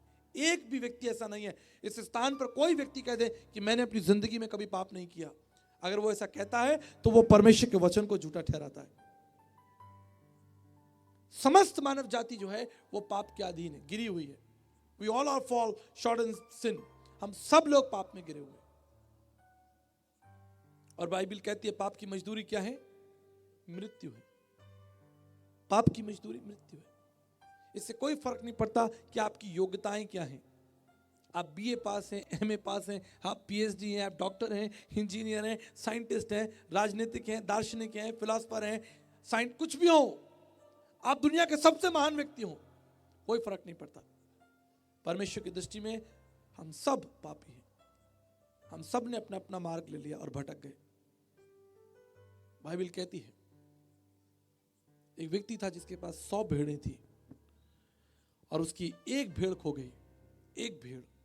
मैं आपसे पूछता हूं, अगर आपके पास 100 भेड़ें हो और एक भेड़ आपकी खो जाए तो क्या आप उस एक खोई हुई भेड़ को ढूंढने नहीं जाएंगे? मैं आपसे पूछता हूं, नहीं जाएंगे आप? अगर आप जाएंगे तो हाथ उठाइए, हाथ उठाइए। हम जाएंगे। अगर हम एक भेड़ से इतना प्रेम रखते हैं जो कि केवल एक जीव है, एक जंतु है, आप और भी भेड़ ला सकते हैं, लेकिन आपके अंदर एक व्याकुलता होगी, एक तरस होगा। मेरी 100 भेड़ें थी, एक खो गई है। अगर आप मनुष्य होकर एक भेड़ को ढूंढने जाएंगे तो स्वर्ग में विराजमान परमेश्वर सारी मानव जाति को ढूंढने के लिए इस पृथ्वी पर नहीं आएगा? क्या वो मूक दर्शक बैठा रहेगा? क्या वो एक दर्शक बनकर बैठा रहेगा? नहीं। 1994 में एक बड़ी घटना घटी। ओलंपिक की दौड़ थी, सारे धावक दौड़ रहे थे। डेरिक रेडमॉन्ड नाम का एक व्यक्ति था जो उस दौड़ में शामिल था। 60,000 लोग स्टेडियम में बैठे थे और तालियां बजा रहे थे। दौड़ शुरू हो गई। थोड़ी देर बाद डेरिक रेडमॉन्ड नाम का यह व्यक्ति जमीन पर गिर गया क्योंकि उसके बाएं पैर में चोट आ गई। 60,000 लोग तालियां बजा रहे थे। जो लोग दौड़ रहे थे उनका उत्साह बढ़ा रहे थे, लेकिन डेरिक रेडमॉन्ड जमीन पर गिरा हुआ था। उसकी आंखों में आंसू थे, निराशा थी। उसके मित्र उसे आगे छोड़कर चले गए, कोई उसके लिए रुका नहीं, किसी ने मुड़कर देखा तक नहीं। 60,000 लोग स्टेडियम में बैठे तालियां बजा रहे हैं, जो आगे दौड़ रहे हैं। अद्भुत दृश्य। तभी एक व्यक्ति 60,000 की भीड़ में निकलकर डेरिक रेडमॉन्ड के पास में आया। उसने डेरिक को गिरा हुआ देखा, उसे अपना हाथ दिया, उसे उठाया, उसकी गालों को चूमा, उसे गले लगाया। डेरिक ने मुड़कर देखा और कहा, पिताजी आपका धन्यवाद, आप मेरे लिए आए। कि 60,000 के लोग यहां पर हैं, 60,000 लोग बैठे, कोई नहीं आया, लेकिन आप आए, मैं आपका धन्यवाद करता हूं। उसने अपने पिता से एक विनती की। उसने कहा, पिताजी मैं ये दौड़ हार गया हूं, I have lost this race, लेकिन मैं आपसे एक विनती करता हूं, मेरी सहायता कीजिए, मैं इस दौड़ को पूरा करना चाहता हूं। मैं इस दौड़ को हार गया हूं, लेकिन मेरी सहायता कीजिए, मैं उस लाइन तक, वो जो सफेद लाइन है, वहां तक दौड़कर इस दौड़ को पूरा तो कर लूं। डेरिक रेडमॉन्ड के पिता ने डेरिक को सारा वजन अपने ऊपर उठा लिया, उसे कंधा दिया, सहारा दिया, और धीरे धीरे वो उसे उस लाइन तक ले गया। मेरे प्रियो, आज इस संसार में बहुत से लोग हैं, हजारों, करोड़ों, 7 बिलियन लोग इस पृथ्वी पर रह रहे हैं इस वक्त। 7 बिलियन लोग इस पृथ्वी पर रहते हैं। लेकिन जब आप गिर जाएंगे, जब आपकी आंखों में आंसू होगा, जब आप अकेले होंगे, आप निराश होंगे, कमजोर होंगे, आप पाप में गिर जाएंगे, अंधकार में गिर जाएंगे, कोई आपको उठाने नहीं आएगा। ना धर्म के ठेकेदार, ना दर्शन शास्त्री, ना ज्ञानी, ना आपके मित्र, ना आपके पड़ोसी, ना आपके रिश्तेदार, आप अकेले होंगे। तब एक ही व्यक्ति होगा जो अपना हाथ बढ़ा सकता है, अपनी तरस का हाथ बढ़ा सकता है, और उसका नाम है प्रभु यीशु मसीह। आप जानते हैं, उससे बड़ी भीड़ को देखा और उसका हृदय तरस से भर गया। आज भी वो इतनी बड़ी भीड़ को देखकर तरस से भर रहा है। He is God of compassion। लेकिन क्या आप उस कोड़ी के समान प्रभु से कहेंगे कि प्रभु मुझ पर दया कर? प्रभु ने कहा, मांगो तो तुम्हें दिया जाएगा। प्रभु ने कहा, मैं तुम्हारे लिए क्या कर सकता हूं? एक अंधा व्यक्ति यीशु मसीह के पास में आया। यीशु ने उसको देखकर कहा, बोलो मैं तुम्हारे लिए क्या कर सकता हूं? अंधे ने कहा, प्रभु मैं देखना चाहता हूं, आई वांट टू सी। यीशु ने कहा, जा तेरे विश्वास ने तुझे चंगा कर दिया। अगर आज आप विश्वास करते हैं, अगर आप विश्वास करते हैं कि प्रभु यीशु आपके दर्द, आपकी पीड़ा, आपके अंधकार को दूर कर सकता है, आपकी निराशाओं को दूर कर सकता है, आपकी चिंताओं को दूर कर सकता है, आपको पाप में से निकाल सकता है, आपका सारा वजन उठा सकता है। उसने कहा, ये सब परिश्रम करने वालों और बोझ से दबे लोगों, मेरे पास आओ, मैं तुमको विश्राम दूंगा। अपना सारा बोझ मुझे दे दो, and I will take care of you, और मैं तुम्हारी सुधि लूंगा। मेरे प्रियो, आज भी वो यीशु मसीह तैयार है, उस पिता के समान उस मार्ग में देख रहा है, उस मार्ग को देख रहा है। इस मार्ग पर चलकर कोई आएगा। अगर आप तैयार हैं तो वो भी तैयार है। बाइबल कहती है कि उसने जैसे ही उस पुत्र को देखा, उसका हृदय तरस से भर गया, और दौड़कर उसने उस पुत्र को पकड़ लिया, उसको प्यार किया, उसको चूमा, गले लगाया। उसकी निंदा नहीं की, उसका अपमान नहीं किया। अरे तू तो मुझे छोड़कर चला गया था, तू वही है जिसने मेरे पैसे, मेरे नाम को मिट्टी में मिला दिया। ऐसा नहीं था। उसने उसे देखा और दौड़कर गले लगा लिया, उसे चूमा, उसके वस्त्र को, उसको नए वस्त्र दिए, उसके पैरों में जूते पहनाए और अपनी अंगूठी, अपनी प्रॉमिस उसके उंगली में दे दिया, उसे घर ले आया। मेरे प्रियो, आज भी वो आपको अपने घर ले जाने के लिए तैयार है। याद रखिए, एक दिन हम उसे देखेंगे। एक दिन वो स्पर्श मुझे और आपको मिलेगा। एक दिन हम बादलों पर उठाए जाएंगे, सारी कब्रें खोल दी जाएंगी। याद रखिएगा मेरी बात। बाइबल कहती है, परमेश्वर का वचन, पवित्र शास्त्र बाइबल कहती है, हर एक कब्र खोल दी जाएगी। लाजर के समान हम भी कब्र से बाहर निकलेंगे। प्रभु का वचन होगा, सामर्थ की ध्वनि होगी, वो तरस से भर जाएगा। हर एक कब्र खुल जाएगी। हर एक विश्वास करने वाला उस कब्र से बाहर निकलेगा, उस जीवन के मुकुट को प्राप्त करेगा जो सदा काल से मेरे और आपके लिए रखा गया है। जो विश्वास करेगा वो जीवन को देखेगा। आइए हम प्रार्थना करें।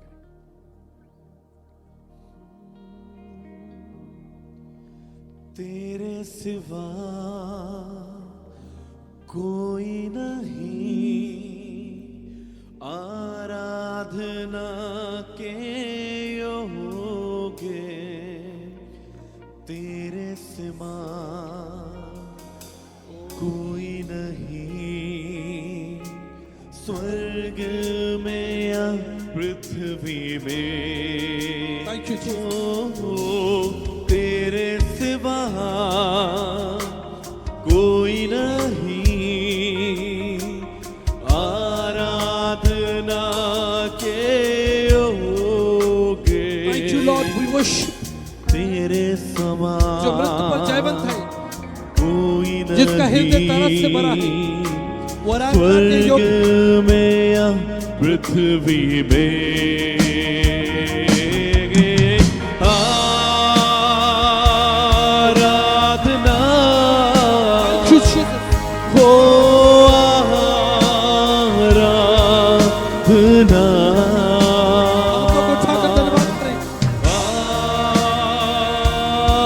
अपने हाथों को उठाएं स्वर्ग की तरफ और कहें, हे प्रभु मुझ पर दया कर। उस घोड़ी के समान पुकार कर कहें, यीशु आपसे कहता है, मैं तुम्हारे लिए क्या कर सकता हूँ। स्वर्गीय पिता, तेरे नाम की स्तुति हो। Thank you Jesus. जीवनदाता तेरे सम्मुख आज भी वो तरस से भरा हुआ परमेश्वर उस मार्ग की ओर देख रहा है कि मेरा एक बेटा, एक बेटी लौट कर आएगा और मैं उससे गले लगाऊंगा और उससे प्रेम करूंगा। Thank you Jesus. हमने अपना सब कुछ नष्ट कर दिया, उस पवित्रता को खो दिया, उस संपत्ति को खो दिया, उस परमेश्वर के अनुग्रह को खो दिया, लेकिन आज भी वो अपने अनुग्रह को देने को तैयार है।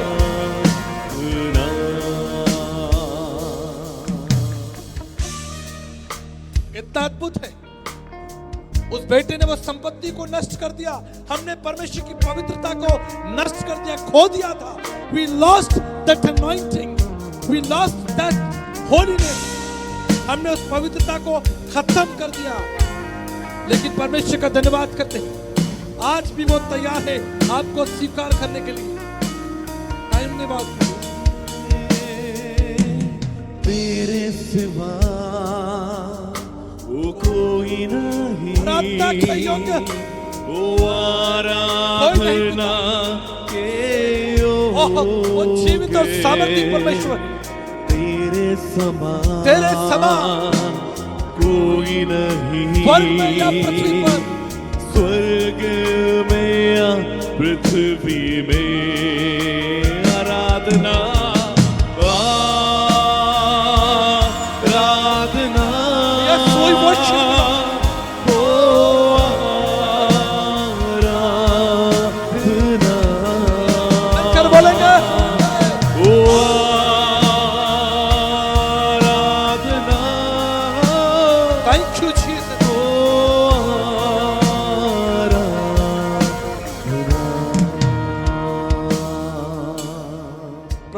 यीशु हम आपका धन्यवाद करते हैं आपके पुत्र प्रभु यीशु मसीह के लिए। यद्यपि हमने अपना मार्ग ले लिया, हमने आपको छोड़ दिया, आपके पवित्र धन को समाप्त कर दिया, उसे उड़ा दिया प्रभु, आपका वो पवित्र धन, वो पवित्रता हमने नष्ट कर दी, लेकिन पिता फिर भी आप तरस से भरे हुए और तैयार हैं उस पवित्रता को वापस लौटाने के लिए, उस जीवन के मुकुट को वापस लौटाने के लिए आप तैयार हैं प्रभु जी। धन्यवाद करता हूं प्रभु, इतना महान परमेश्वर जिसने आकाश और पृथ्वी को ताना, ब्रह्मांड को बनाया अकेले, उसने कहा मैं यहोवा परमेश्वर हूं, मैंने सारी पृथ्वी को अकेले बनाया है, सारे ब्रह्मांड को, इतना बलवंत और सामर्थी, लेकिन उसका हृदय तरस से भरा है। A mighty God is moving with compassion। सामर्थी परमेश्वर तरस से भरा है।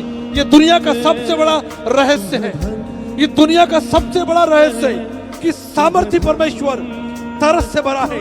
मेरे प्रियो, ये दुनिया का सबसे बड़ा रहस्य है। Hallelujah Lord. संसार को बनाने वाला परमेश्वर, उसने संसार को त्यागा नहीं, लेकिन संसार को बुलाया है, वापस बुलाया है। मेरे बेटे, मेरी बेटी वापस लौटा। Thank you. यही समय है प्रभु से बातें करने उसके निकट आए, अपने पापों का अंगीकार करें, उन बुराइयों को छोड़ दें, उन मूर्खताओं को छोड़ दें। Oh, thank you Jesus, we worship you Master, glory and honor to the Most High। यही समय हाथ उठाकर धन्यवाद करें, स्वर्ग की ओर हाथ उठाएं। आराधना स्तुति करने का Yes Jesus, यही समय आइए अपने घुटनों पर आ जाएं, अपने घुटनों पर आ जाएं, एवरीवन अपने अपने घुटनों पर आए। Thank you Jesus. यही समय अपने अपने घुटनों पर आए, हाथों को स्वर्ग की उठाएं और प्रभु से कहें, प्रभु मुझ पर दया करें, हे प्रभु मुझ पर दया करें, हे प्रभु मुझ पर दया करें। दाऊद की संतान मुझ पर दया करें। जिसके पास पुत्र है उसके पास जीवन है, जिसके पास परमेश्वर का तरस है उसके पास जीवन का मुकुट है। थैंक यू जीसस, धन्यवाद प्रभु। यही समय है। Glory and honor to the Most High, the God who is in the heaven is moving with compassion. Hallelujah। आइए अपने सर पर खड़े हो जाएं, खड़े होकर परमेश्वर का धन्यवाद करेंगे। सभी लोग खड़े हो जाएं। Hallelujah। Thank you Jesus, we worship you। Glory and honor to the Most High। सारी महिमा आपको देते हैं प्रभु जी, स्वर्ग में विराजमान।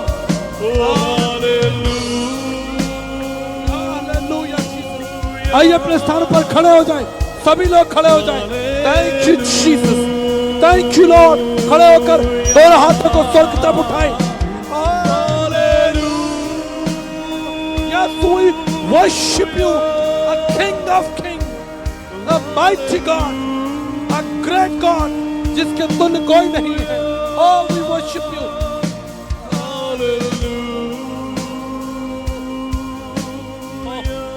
Worship। Thank you Lord, thank you Lord। सारी महिमा आपको देता हूँ, सारा गौरव आपको देता हूँ। अंतिम बार, लास्ट बार ऊंचे स्वरों से गाएंगे।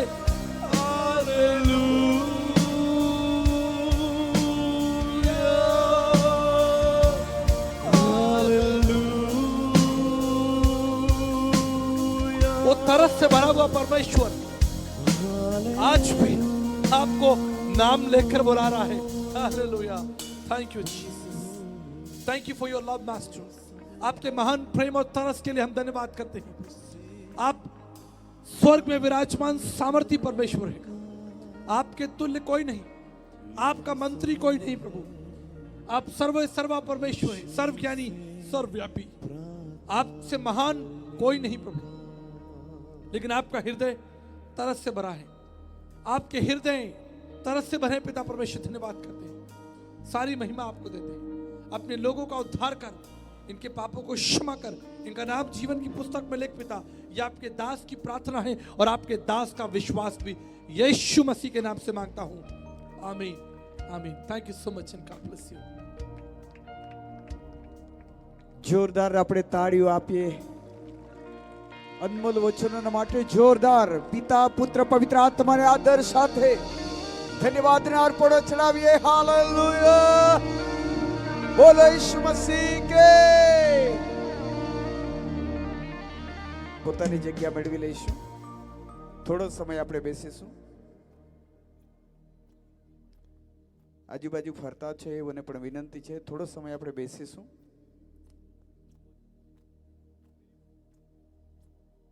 ફરીને એકવાર બંને હાથો ઊંચા કરીને જોરદાર પિતા પુત્ર પવિત્ર આત્માને ફરી એકવાર આદર કરીએ, માન આપીએ, મહિમા કરીએ. આદરણીય ડોક્ટર આચાર્ય વિકાસ મસીહ માટે પણ જોરદાર ફરી એકવાર આપણે તાળી પાડીએ. બોલો ઈસુ મસીહ કે. આજ સમય હું આર્યન પટેલ સાહેબને વિનંતી કરીશ, તેઓ આગળ આવશે, બે શબ્દ આપણને કહેશે અને ત્યાર પછી આપણે દાનથી પ્રભુની સેવા કરીશું. Praise the lord. કેટલા જણ આજ રાત્રે આનંદિત છો? હાથો હલાવીને પરમેશ્વરને ધન્યવાદ કરીએ એના અનમોલ વચનને માટે. પરમેશ્વરની મહાન દયા આપણા પર થયેલી છે. પ્રિયો, આજની આખરી સભામાં આપણે છીએ અને આજ રાત્રે પરમેશ્વરના મહાન પ્રેમ અને દયા વિશે આપણે દેવનું વચન સાંભળ્યું છે. પરમેશ્વર આપણા માટે જે મહાન મહાન બાબતો એણે આપણને આપી છે, આશીષો આપી છે, પરમેશ્વરને આપણે શું આપી શકીએ? આજ રાત્રે પરમેશ્વરના મહિમાના કાર્યોને માટે, પરમેશ્વરની સેવાને અર્થે વિશેષ આપણે દાન અર્પણ કરવા જઈ રહ્યા છે. પરમેશ્વરને વિશેષ આપણે ભેટ આપવા જઈ રહ્યા છે. અને એટલા માટે આ વિશેષ ભેટ કે એ વિશેષ હેતુને માટે એ ભેટ હશે, વિશેષ સેવાને માટે એ ભેટ હશે. એટલા માટે જે રેગ્યુલર આપણે દાન આપીએ છીએ એનાથી કંઈક વિશેષ દેવને આપણે આપીએ. બોલો આમેન. વાલો, આપ જાણો છો તે પ્રમાણે કે આ સભાઓમાં પુષ્કળ ખર્ચાઓ થયા છે અને જે પરમેશ્વરને આપણે વાવીએ છીએ, પરમેશ્વરને માટે આપણે જે કંઈ આપણે બીજ હોઈએ છીએ એ ભવિષ્યમાં આપણે લણીએ છીએ. વચનમાં લખવામાં આવ્યું છે, દિયા કરો દિયા જાયેગા. પરમેશ્વરને આપણે આપીશું, પરમેશ્વર બહુતાઈથી આપણને આપશે. એ સમય છે ભેટ આપીને પરમેશ્વરની આશીષો પ્રાપ્ત કરવાને માટેને. તો હું વિનંતી કરીશ, સ્થાનિક આયોજક જે રીતની દાન માટેની વ્યવસ્થા છે એ વ્યવસ્થા જલ્દીથી કરી લેવામાં આવે. અને આજ રાત્રે જે વિશેષ દાન આપણે પરમેશ્વરને આપવા ચાહીએ છીએ, તમારું બીજ તમારા હાથમાં લઈ લેશો અને એક પ્રાર્થનાની સાથે એ બીજને આપણે પરમેશ્વરના કાર્યોને માટે આપણે વાવણી કરીશું. સ્વયંસેવકો ઝડપથી આગળ આવી જશે. જલ્દી દાન લેનારા સ્વયંસેવકો ઝડપથી આગળ આવી જશો અને તમે પરમેશ્વરને જે ભેટ આજ રાત્રે વિશેષ ભેટના રૂપમાં આપવા ચાહો છો એ ભેટને તમારા હાથમાં લઈ લેશો અને પછીથી આપણે પ્રાર્થના કરીશું અને પ્રાર્થના કર્યા બાદ એ ભેટ પરમેશ્વરના સેવાના અર્થે આપણે અર્પણ કરીશું. તો તમારી ઉત્તમ ભેટ પરમેશ્વરને આપવાને માટે તમારા હાથમાં લઈ લેશો. અને હું ચાહીશ આપણી વશમાં પ્રભુના દાસ નાસિકથી શ્યામ ગોડસે સાહેબે ઉપસ્થિત છે, તેઓ આગળ આવશે અને આપણે જે કંઈ ભેટ આપવા જઈ રહ્યા છે એ ભેટને માટે આશીષની પ્રાર્થના કરશે. દરેક વ્યક્તિ પોતાની જે હાથની અંદર પરમેશ્વરને જે ભેટ આપવા ચાહો છો એ ભેટને તમારા હાથમાં લઈ લો અને એ ભેટ આ પ્રમાણે ઊંચી રાખો. તમે જે કંઈ પરમેશ્વરને ગુપ્તમાં આપવા જઈ રહ્યો છે એ પરમેશ્વર ગુપ્તમાં આશીષ આપનાર પરમેશ્વર છે. આવો પ્રભુના દાસની સાથે આપણે પ્રાર્થનામાં भागीदार बनिए. आइए प्रार्थना करते हैं. प्यारे पिता, तेरा धन्यवाद करते हैं आज की इस रात का. तेरे वचन और अभिषेक के लिए तेरा धन्यवाद करते हैं प्रभु। जैसे अब सब लोगों ने अपना दान प्रभु तेरे पास लाए हैं, तेरा वचन कहता है कि जो बोने वाले को बीज देता है और खाने वाले को रोटी देता है, वो तुम्हें बीज देगा और तुम्हारे बोए हुए बीज को फलवंत करेगा। मैं विश्वास करता हूं प्रभु, ये जो बीज आपके राज में बो रहे हैं, ये 1000 गुना इनको वापस मिलेगा। और प्रभु जो जो जो भेंट आ रही है प्रभु, इससे सारा खर्चा पूरा होके, जैसे प्रभु 2 मछली 5 रोटी में से 12 टोकरियां बच गई, वैसा हम चमत्कार आज रात मांगते हैं। सारा आदर महिमा तुझे देते हुए प्रार्थना तेरे बेटे यीशु मसीह के नाम से मांगते हैं, आमेन आमेन।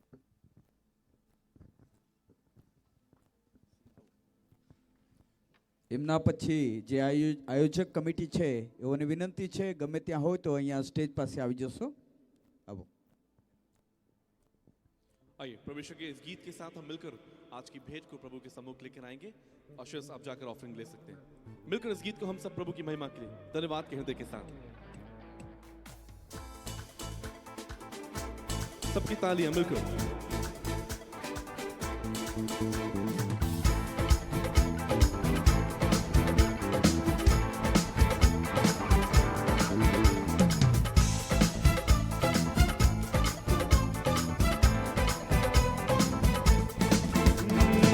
आखिरी नरसिंगा फूका जाने वाला है, तेरा मेरा सबका यीशु आने वाला है। वो आखिरी नरसिंगा फूका जाने वाला है, तेरा मेरा सबका यीशु आने वाला है। तू कहाँ होगा, तू कहाँ होगा, तू कहाँ होगा, तू कहाँ होगा। आखिरी नरसिंगा फूका जाने वाला है, तेरा मेरा सबका यीशु आने वाला है। वो आखिरी नरसिंगा फूका जाने वाला है, तेरा मेरा सबका यीशु आने वाला है। तू कहाँ होगा, तू कहाँ होगा, मिलकर तू कहाँ होगा, तू कहाँ होगा। Jesus, we lift up your name and glory and honor to you. Bible कहती है, परमेश्वर का वचन कहता है, पहले जो मसीह में मुर्दे जी उठेंगे, पहले जो मसीह में मुर्दे जी उठेंगे, बाकी हम जो जिंदा है बदल जाएंगे, बाकी हम जो जिंदा है बदल जाएंगे। पहले जो मसीह में मुर्दे जी उठेंगे, पहले जो मसीह में मुर्दे जी उठेंगे, बाकी हम जो जिंदा है बदल जाएंगे, बाकी हम जो जिंदा है बदल जाएंगे। पल भर में ये देखो सब कुछ होने वाला है, पल भर में ये देखो सब कुछ होने वाला है। तेरा मेरा सबका यीशु आने वाला है, तेरा मेरा सबका यीशु आने वाला है। तू कहाँ होगा, तू कहाँ होगा, तू कहाँ होगा, तू कहाँ होगा।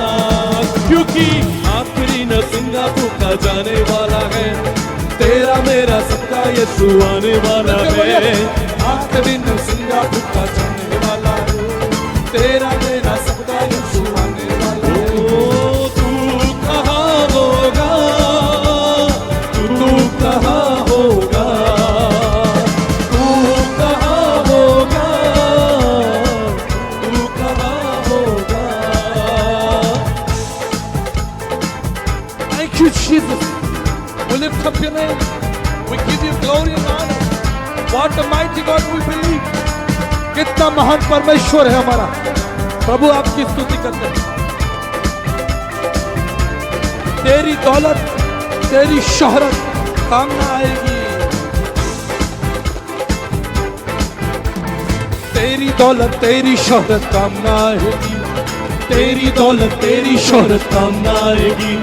तो ये सब चीजें प्यारे देखो साथ न जाएंगी, ये सब चीजें प्यारे तेरे साथ न जाएंगी। तेरी दौलत तेरी शोहरत काम न आएगी। ये सब चीजें प्यारे तेरे साथ न जाएंगी। दुनिया में तू तन्हा ही रह जाने वाला है।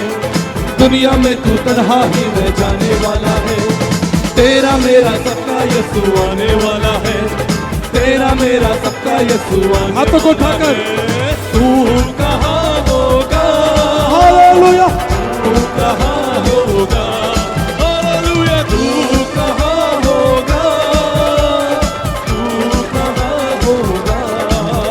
ਅਸੀਂ ਯਿਸੂ ਮਸੀਹ ਦੇ ਵਿੱਚ ਰੰਗਿਆ, ਕੋਈ ਜਾਣੇ ਨਾ ਜਾਣੇ, ਅਸੀਂ ਯਿਸੂ ਮਸੀਹ ਦੇ ਵਿੱਚ ਰੰਗਿਆ, ਕੋਈ ਜਾਣੇ ਨਾ ਜਾਣੇ, ਭਾਵੇਂ ਚੰਗੇ ਤੇ ਭਾਵੇਂ ਮੰਦਿਆ, ਕੋਈ ਜਾਣੇ ਨਾ ਜਾਣੇ, ਅਸੀਂ ਯਿਸੂ ਮਸੀਹ ਦੇ ਵਿੱਚ ਰੰਗਿਆ, ਕੋਈ ਜਾਣੇ ना जाने।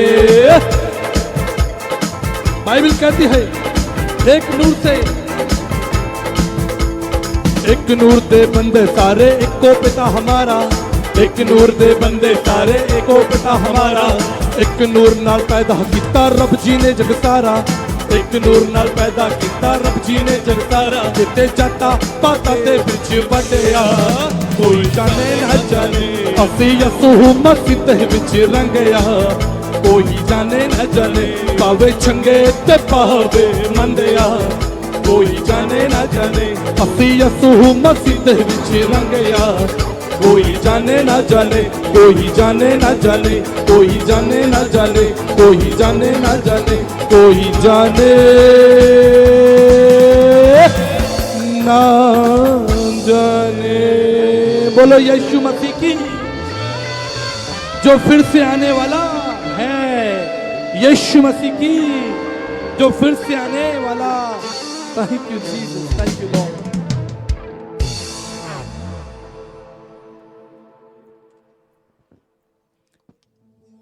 પોતાની જગ્યા મેળવી લેશો, થોડો સમય આપણે બેસીશું, બધા માટે જમવાની વ્યવસ્થા છે, ચિંતા કરશો નહીં। હા, અને છેલ્લે દરેકે આપણે નાચવાનું છે। હું વિનંતી કરીશ, આત્મિક સંમેલન 2024 કરંજખેડની જે આયોજક કમિટી છે એમને વિનંતી કરીશ, ઝડપથી આપ સ્ટેજ પર આવશો। ક્વાયરને વિનંતી કરીશ, તમે નીચે જશો।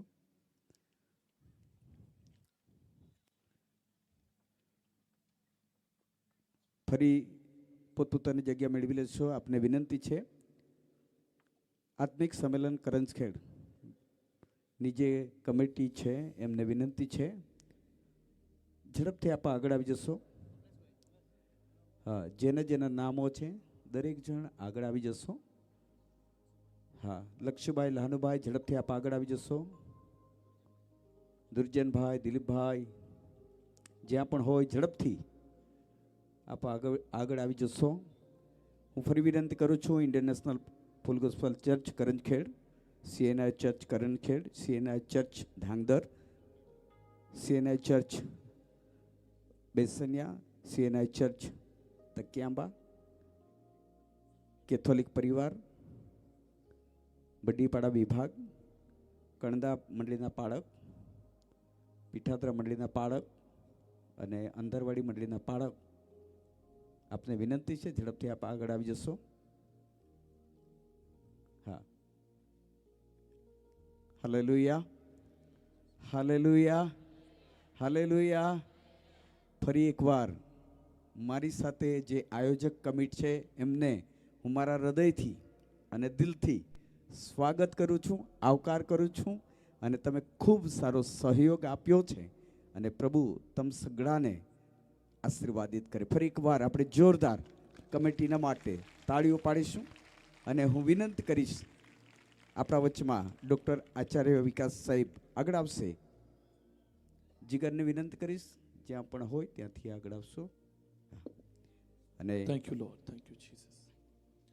आइए हम ऑर्गेनाइजिंग कमेटी के लिए प्रभु यीशु मसीह के नाम से हम प्रार्थना करेंगे। उन्हें आशीष, उनके परिवारों को आशीष, उनकी सेवा के लिए आशीष, अनुग्रह और सब आशीषें मांगेंगे, ठीक है? तो सभी लोग अपना हाथ परमेश्वर के प्रिय दासों की तरफ बढ़ाएं और प्रार्थना करें। प्रभु परमेश्वर, मैं आपका धन्यवाद करते पिता, आपके नाम को महान कहते हैं प्रभु।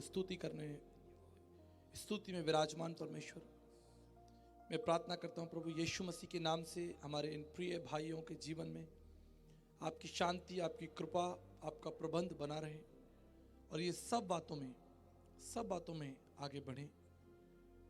आसपास के क्षेत्र में जितने गांव हैं पिता, जितने लोग हैं, उनका उद्धार हो, घरों में शांति हो प्रभु। और प्रभु ये जो सुसमाचार के सेवक हैं, हम प्रार्थना करते हैं आप इनके तंबुओं को चौड़ा करें प्रभु, इनके मार्गों को सरल करें। कोई भी कठिनाई, कोई भी तकलीफ, कोई भी पीड़ा प्रभु इनके जीवन, परिवार और सेवा में दाखिल ना होने पाए। प्रार्थना करता हूँ आप इन्हें बहुत ब्लेस करना पिता परमेश्वर, और आपने इनको बल और बुद्धि दी ये सेवा करने के लिए। ऐसी कई मीटिंग्स आने वाले दिनों में ये कमेटी मिलकर करती रहे पिता परमेश्वर, और इनके द्वारा आप प्रभु जी और महिमा पाए पिता परमेश्वर। प्रार्थना करता हूँ इनके जो प्रबंध हैं प्रभु, उन सबको भी आप आशीष देना और इन्हें अच्छी सेहत देना प्रभु। मेरी प्रार्थना है प्रभु, अपनी महिमा और अपनी सेवा के लिए और इस्तेमाल करना। आपके प्रिय पुत्र प्रभु यीशु मसीह के नाम से मांगता हूँ, आमीन। Thank you so much.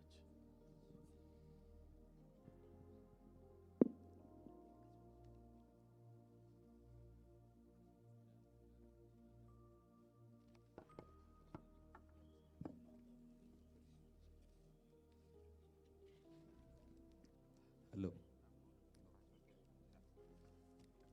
Hallelujah, hallelujah, hallelujah. ઈશ્વર પિતાનો હૃદયથી અને દિલથી આભાર માનું છું। પરમેશ્વરે ઉત્તમ અમને કૃપા કરીને આત્મા પ્રેરણા આપી। અલગ અલગ સંસ્થાઓ સાથે મળીને પ્રાર્થના કરવામાં આવી અને પ્રાર્થના કરીને પરમેશ્વરે અમને પ્રભુના સેવકનું નામ આપવામાં આવ્યું અને ત્યાર પછી આત્મિક સંમેલન માટે અમે ખાસ સલાહ, માર્ગદર્શન એવા અમારા Indian national full gospel churches federation ભારતના bishop Ben Harjeraj, doctor R M. Patel સાહેબ,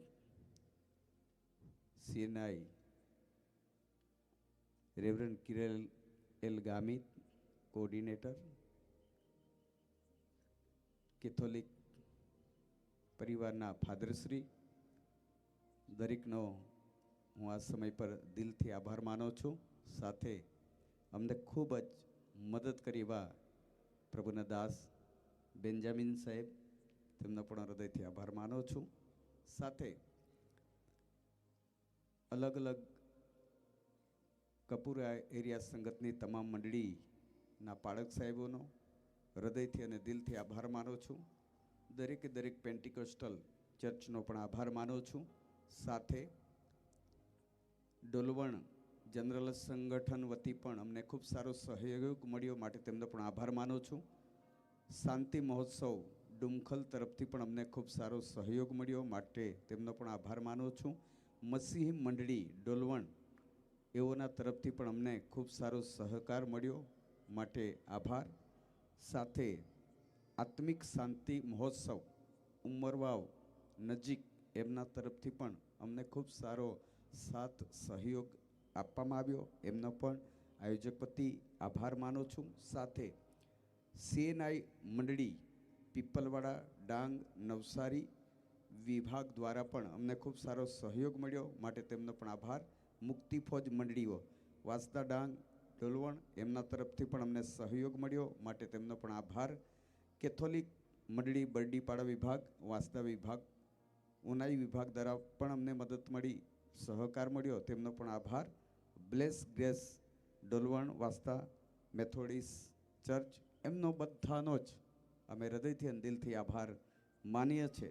સાથે સાથે હું વિશેષ આભાર માનવા માગું છું અમારા ગામની અંદર, આજુબાજુ ગામના જે પ્રભુ પાસે નથી એવા વ્યક્તિઓએ આ સભા માટે ખૂબ સારો સહયોગ આપ્યો છે। હું વિશ્વાસ કરું છું પ્રભુ એમને ખૂબ જ આશીર્વાદિત કરે અને પ્રભુ એમને ચોક્કસ એક દિવસ પ્રભુની કૃપા નીચે લાવે। આમેન. જોરદાર તાળી પાડીશું. એવા પ્રદીપભાઈ બેલુભાઈ, નીતેશભાઈ સગનભાઈ, રાજેશભાઈ જુલિયાભાઈ, શંકરભાઈ એમ કોકણી, રાકેશભાઈ પદમડુંગરી, સુંદરભાઈ ચૌધરી, મુકેશભાઈ Chaudhary, Abhaysinhbhai Chaudhary, Ranjitbhai Chaudhary, Atulbhai Kokani, Prarthana clinic glory Karanjkhed, Bhartiben Thackeray Maharashtra, royal hardware Dolvan, Lakshmi marble Dolvan, Anand A1 select Dolvan, Hariom સિરામ રાનકુવા. ઘણા બધા અલગ અલગ જેઓ પ્રભુ પાસે નથી એવા લોકોએ આ કાર્યક્રમ માટે એવું એ કીધું કે અમને ખાતરી અને આશા છે કે તો ચોક્કસ તમે અમારા માટે પ્રાર્થના કરશો, અમને પ્રભુ આશીર્વાદિત કરશે. આમેન. જોરદાર એકવાર તેઓના માટે પણ આપણે તાળીઓ આપીશું. અલગ અલગ મંડળીઓએ પણ આપણે ખૂબ સારો સહયોગ આપ્યો છે અને એમના માટે પણ આપણે જોરદાર તાળી પાડીશું. સાથે લાઇટિંગ, સાઉન્ડ, મંડપ, સ્ટેજ દરેકના માટે આપણે જોરદાર તાળી પાડીશું. હું એક બાબત કહેવા માગું છું.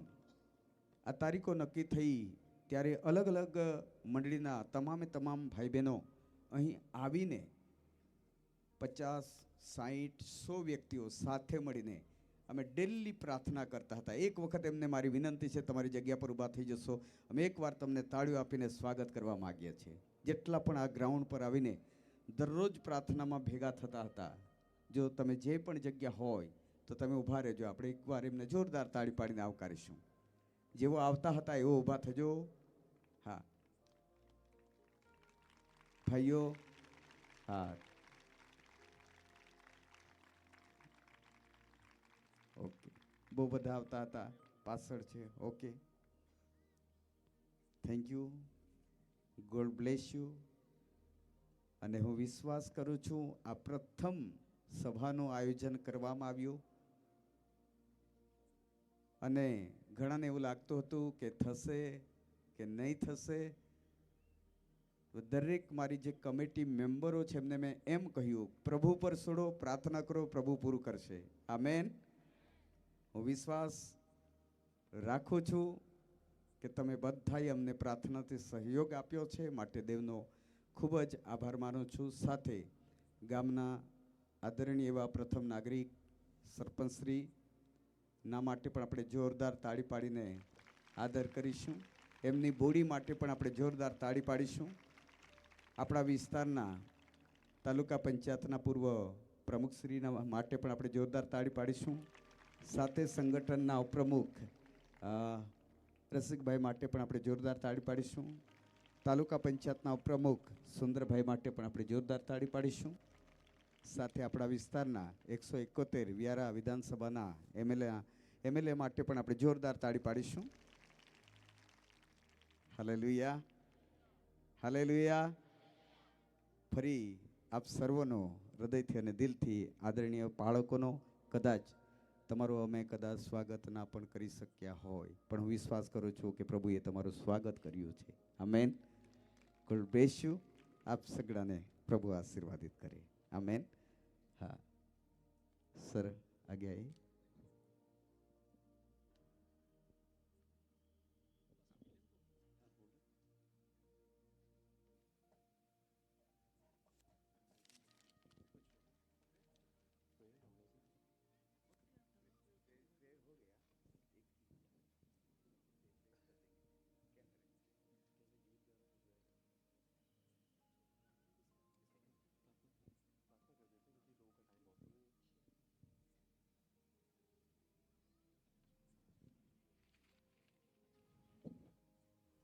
ठीक है, ऐसा रिक्वेस्ट है कि हम प्रार्थना करेंगे. जो लोग शारीरिक रूप से कमज़ोर हैं या बीमार हैं, ऐसा पास्टर साहब कहते हैं कि उनके लिए हम विशेष प्रार्थना करेंगे. जो लोग किसी भी प्रकार की तकलीफ़ में हैं, शारीरिक कष्ट में, पीड़ा में हैं, मैं उनके लिए विनती करूंगा कि वो आप अपने स्थान पर खड़े हो जाएं. अगर आप किसी भी प्रकार की शारीरिक अवस्था में हैं, कमज़ोर हैं, बीमार हैं, तो बाइबल कहती है, परमेश्वर का वचन कहता है कि मैं तुम्हारा यहोवा परमेश्वर हूँ जिसने तुम्हें बनाया है, और मैं अपने धर्म में दाहिने हाथ से तुम्हारी सुधि लूँगा और तुम्हें चंगा करूँगा. आइए हम स्वर्ग की ओर हाथ उठाएं और परमेश्वर से प्रार्थना करें।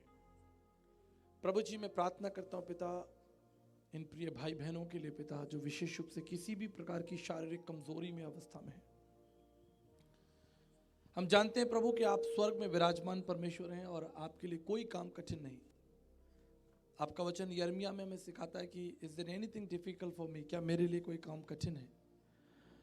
प्रभु परमेश्वर, मैं प्रार्थना करता हूं कि आप अपने सामर्थी हाथों को बढ़ाएं और छूकर प्रभु जी इसी समय अपने लोगों को आप चंगाई दें पिता परमेश्वर।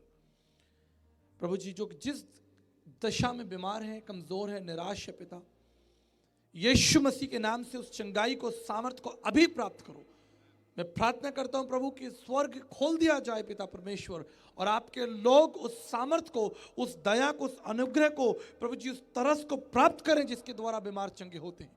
आपका वचन कहता है पिता परमेश्वर कि आपने कोढ़ी को तरस से देखा, अपना हाथ बढ़ाया, छुआ और वो कोढ़ी चंगा हो गया पिता। आपने पिता लाजर के लिए अपने वचन को भेजा, वो वचन कब्र के अंदर गए और पिता परमेश्वर लाजर खड़ा हो गया पिता परमेश्वर। उस स्त्री ने कहा कि यदि मैं प्रभु के वस्त्र को, उसके वस्त्र को ही छू लूंगी तो मैं चंगी हो जाऊंगी। इसलिए पिता, मेरी यही प्रार्थना है कि अगर पिता इनका विश्वास है कि आप यीशु प्रभु परमेश्वर हैं, चंगा करने में सामर्थ्य है पिता परमेश्वर, इन्हें चंगा करके प्रभु जी, इन्हें सामर्थ्य देकर प्रभु जी यहां से भेजना, ये मेरी प्रार्थना है प्रभु जी। अपने बच्चों को प्रभु छू कर चंगाई दे, बोलकर चंगाई दे पिता परमेश्वर। यह हमारी प्रार्थना है और हमारा विश्वास भी आपके पुत्र यीशु मसीह के नाम से मांगते हैं। सब कहेंगे आमीन, आमीन। Thank you so much. પોતાની જગ્યા મેળવી લેશો। આવો આ સમય પર આપણે છેલ્લી પ્રાર્થના કરીશું। હું વિનંતી કરીશ રેવરન્ડ કિરણ એલ ગામિત આગળ આવશે, છેલ્લી પ્રાર્થના કરાવશે અને ત્યાર પછી પ્રભુની શીખવેલી પ્રાર્થના સાથે બોલી છેલ્લો આશીષ દેવો માગશે। प्रार्थना मनमीए। आकाशवासी स्वर्गीय पिता, आ समयना માટે અમે તમારો આભાર માનતા અમે તમારી સ્તુતિ કરીએ છીએ, તમારા નામને કેવળ ધન્યવાદ આપીએ છીએ। છેલ્લા 3 દિવસથી એકતા આત્મિક જાગૃતિની મીટિંગ વિવિધ મંડળીની સાથે રહીને પાર પાડવા માટે તમારા અદ્ભુત જેવી કૃપા તમે આ જગ્યા પર રાખી એના માટે આભાર માનીએ છીએ। હે પરમેશ્વર પિતા, તમે સર્વના પિતા છો। આ પૃથ્વી પર વસના તમામ પરિવારના એકમાત્ર ઈશ્વર તમે છો। એના માટે અમે તમારો આભાર જ માનીએ છીએ। તમારા દાસના માટે અમે આભાર માનીએ છીએ કે પ્રભુ તમારો પવિત્ર વચન દ્વારા તમારી ઓળખાણ લોકો સુધી પહોંચાડવા માટે તમે એમનો ઉપયોગ કર્યો, તેના માટે અમે આભાર માનીએ છીએ કે પ્રભુ તમે કોણ છો। પાપથી લદાયેલા અને ભારથી લદાયેલા લોકોના માટે તમે જે છુટકારાનો માર્ગ તમે બતાવ્યો છે તેને જાહેર કરવાના માટે ડૉક્ટર વિકાસ મસીહ સાહેબના માટે અમે આભાર માનીએ છીએ। આ જગ્યા પર પ્રભુ તમે તમારા આરાધક વ્યક્તિઓને પ્રભુ ઉપયોગ કર્યો, એના માટે પણ પ્રભુ આભાર માનીએ છીએ। એમના ભાઈ ઇન્ટરનેશનલ સિંગર વિલિયમ પાસ્ટર સાહેબના માટે અમે આભાર માનીએ છીએ। અમિત સાહેબના માટે અમે આભાર માનીએ છીએ। જેટલા લોકો અહીં ઉપસ્થિત થયા, સહકાર આપ્યો, પ્રાર્થનાને ટેકો આપ્યો, ઉત્તેજન આપ્યો, સર્વના માટે પણ અમે આભાર માનીએ છીએ। હે પરમેશ્વર પિતા, અમે પ્રાર્થના કરીએ છીએ જેવી રીતે એકતા સંમેલન યોજવાના માટે તમે જે વિચાર આપ્યો એ વિચારને ફળવંત બનાવ્યો, એ જ વિચાર સાથે આગામી દિવસોની અંદર એ કાર્યક્રમમાં સારી રીતે સફળ થઈ શકે। અને પ્રભુ આ વિસ્તારની અંદર જો કોઈ મંડળીનો વાડાબંધી હશે તો ઈશ્વરના નામમાં તમે તોડી નાખીને આ પ્રભુ તમારામાં એક બનીને તેઓ આરાધના કરી શકે એવું તમે થવા દો, પ્રાર્થના અમે કરીએ છીએ। હે પરમેશ્વર પિતા, વધસ્તંભ પર જતા પહેલાં તમે ઈશ્વર પિતાને પ્રાર્થના કરી હતી કે હે પિતા તેઓ બધા એક થાય, એવી મારી હૃદયની પ્રાર્થના છે। હે પરમેશ્વર પિતા, અમારા જીવનો દ્વારા, અમારે મંડળીની સર્વ સેવકાઈ દ્વારા કેવળ તમને માન મહેમાન આદર મળે એવું તમે થવા દો, પ્રાર્થના અમે કરીએ છીએ। કારણ કે પ્રભુ તમે સાર્વત્રિક મંડળીના એકમાત્ર ઈશ્વર છો। હા પ્રભુ, તમે યુરીશ્વર ચર્ચિસના એકમાત્ર પ્રભુ છો। અમે પ્રાર્થના કરીએ છીએ કે જેટલા લોકો અહીં ઉપસ્થિત છે, જે કંઈ શિક્ષણ પ્રાપ્ત કર્યું છે એ સર્વ દ્વારા 100 ગણા ફળ આપનારા બને એવું તમે થવા દો। પવિત્ર આત્માના ફળ એમના જીવનમાં પ્રાપ્ત થઈને એ પ્રભુ તમારી સાક્ષી પ્રગટ કરનારા બની શકે એવું પણ તમે થવા દો, પ્રાર્થના અમે કરીએ છીએ। આયોજકના સર્વ ભાઈઓના માટે પ્રભુ આભાર માનીએ છીએ। રાત દિવસ મહેનત કરવાના માટે, માર્ગદર્શન મેળવવાના માટે, હા પ્રભુ પોતાના કુટુંબને સાઈડ પર મૂકીને આ કાર્યક્રમ સફળ બનાવવા માટે દોડધામ કરી એના માટે પણ પ્રભુ અમે આભાર માનીએ છીએ। અને પ્રભુ અમે સ્તુતિ કરીએ છીએ સાઉન્ડ સિસ્ટમ, લાઇટ સિસ્ટમના માટે પણ આભાર માનીએ છીએ। આ જગ્યા આપના તમામ વ્યક્તિઓના માટે પણ આભાર માનીએ છીએ। અત્યારે પ્રભુ આ મીટિંગ પૂરી થયા બાદ પોતપોતાના ઘેરે જનાર છે ત્યારે રસ્તામાં પ્રભુ તમે એમને સંભાળો। અને જે ભાતું મેળવ્યું છે તેને તમારા આવતા સુધી એ જીવનમાં રાખી મૂકવાના માટે તમે કૃપા આપો એ પ્રાર્થના અમે કરીએ છીએ. પ્રકટીકરણમાં તમે લખ્યું છે તે પ્રમાણે હું આવું ત્યાં સુધી જે તમારી પાસે છે તેને વળગી રહેજો.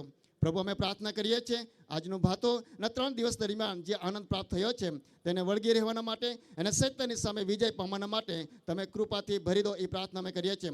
અમારી પ્રાર્થના સાંભળવા માટે આભાર. જેટલા લોકો ઉપસ્થિત છે તમારા સેવકો અહીં ઉપસ્થિત સર્વના માટે આભાર માનતા માન મહિમા ગૌરવ તમારા હાથમાં સોંપીએ છીએ. આ પ્રાર્થના ઈશ્વર લીધે સાંભળો અને માન્ય કરો બાપ. આમેન. ઓ આકાશમાં અમારા બાપ, તમારું નામ પવિત્ર મનાવો, તમારું રાજ્ય આવો, જેમ આકાશમાં તેમ પૃથ્વી પર તમારી ઈચ્છા પૂરી થાવ. દિવસને અમારો એટલે આજ અમને આપો, જેમ અમે અમારા ઋણને માફ કર્યા છે તેમ તો અમારો અમને માફ કર, અને અમને પરીક્ષામાં ના લાવો, પણ ગુનાથી અમારો છુટકા કર, કેમ કે રાજ્ય તથા પરાક્રમ તથા મહિમા સર્વકાળ સુધી તમારા જ છે. આમેન. હવે આપણા તારનાર પ્રભુ ઈસુ ખ્રિસ્તની કૃપા, ઈશ્વર પિતાનો પ્રેમ અને પવિત્ર આત્મા દેહ સંગત અહીં ઉપસ્થિત સર્વ વહાલાઓની સાથે તમામ ધર્મ સેવકો અને તેના આયોજનની સાથે હમણાં તે સર્વકાળ સુધી હોજો. આમેન. Thank you.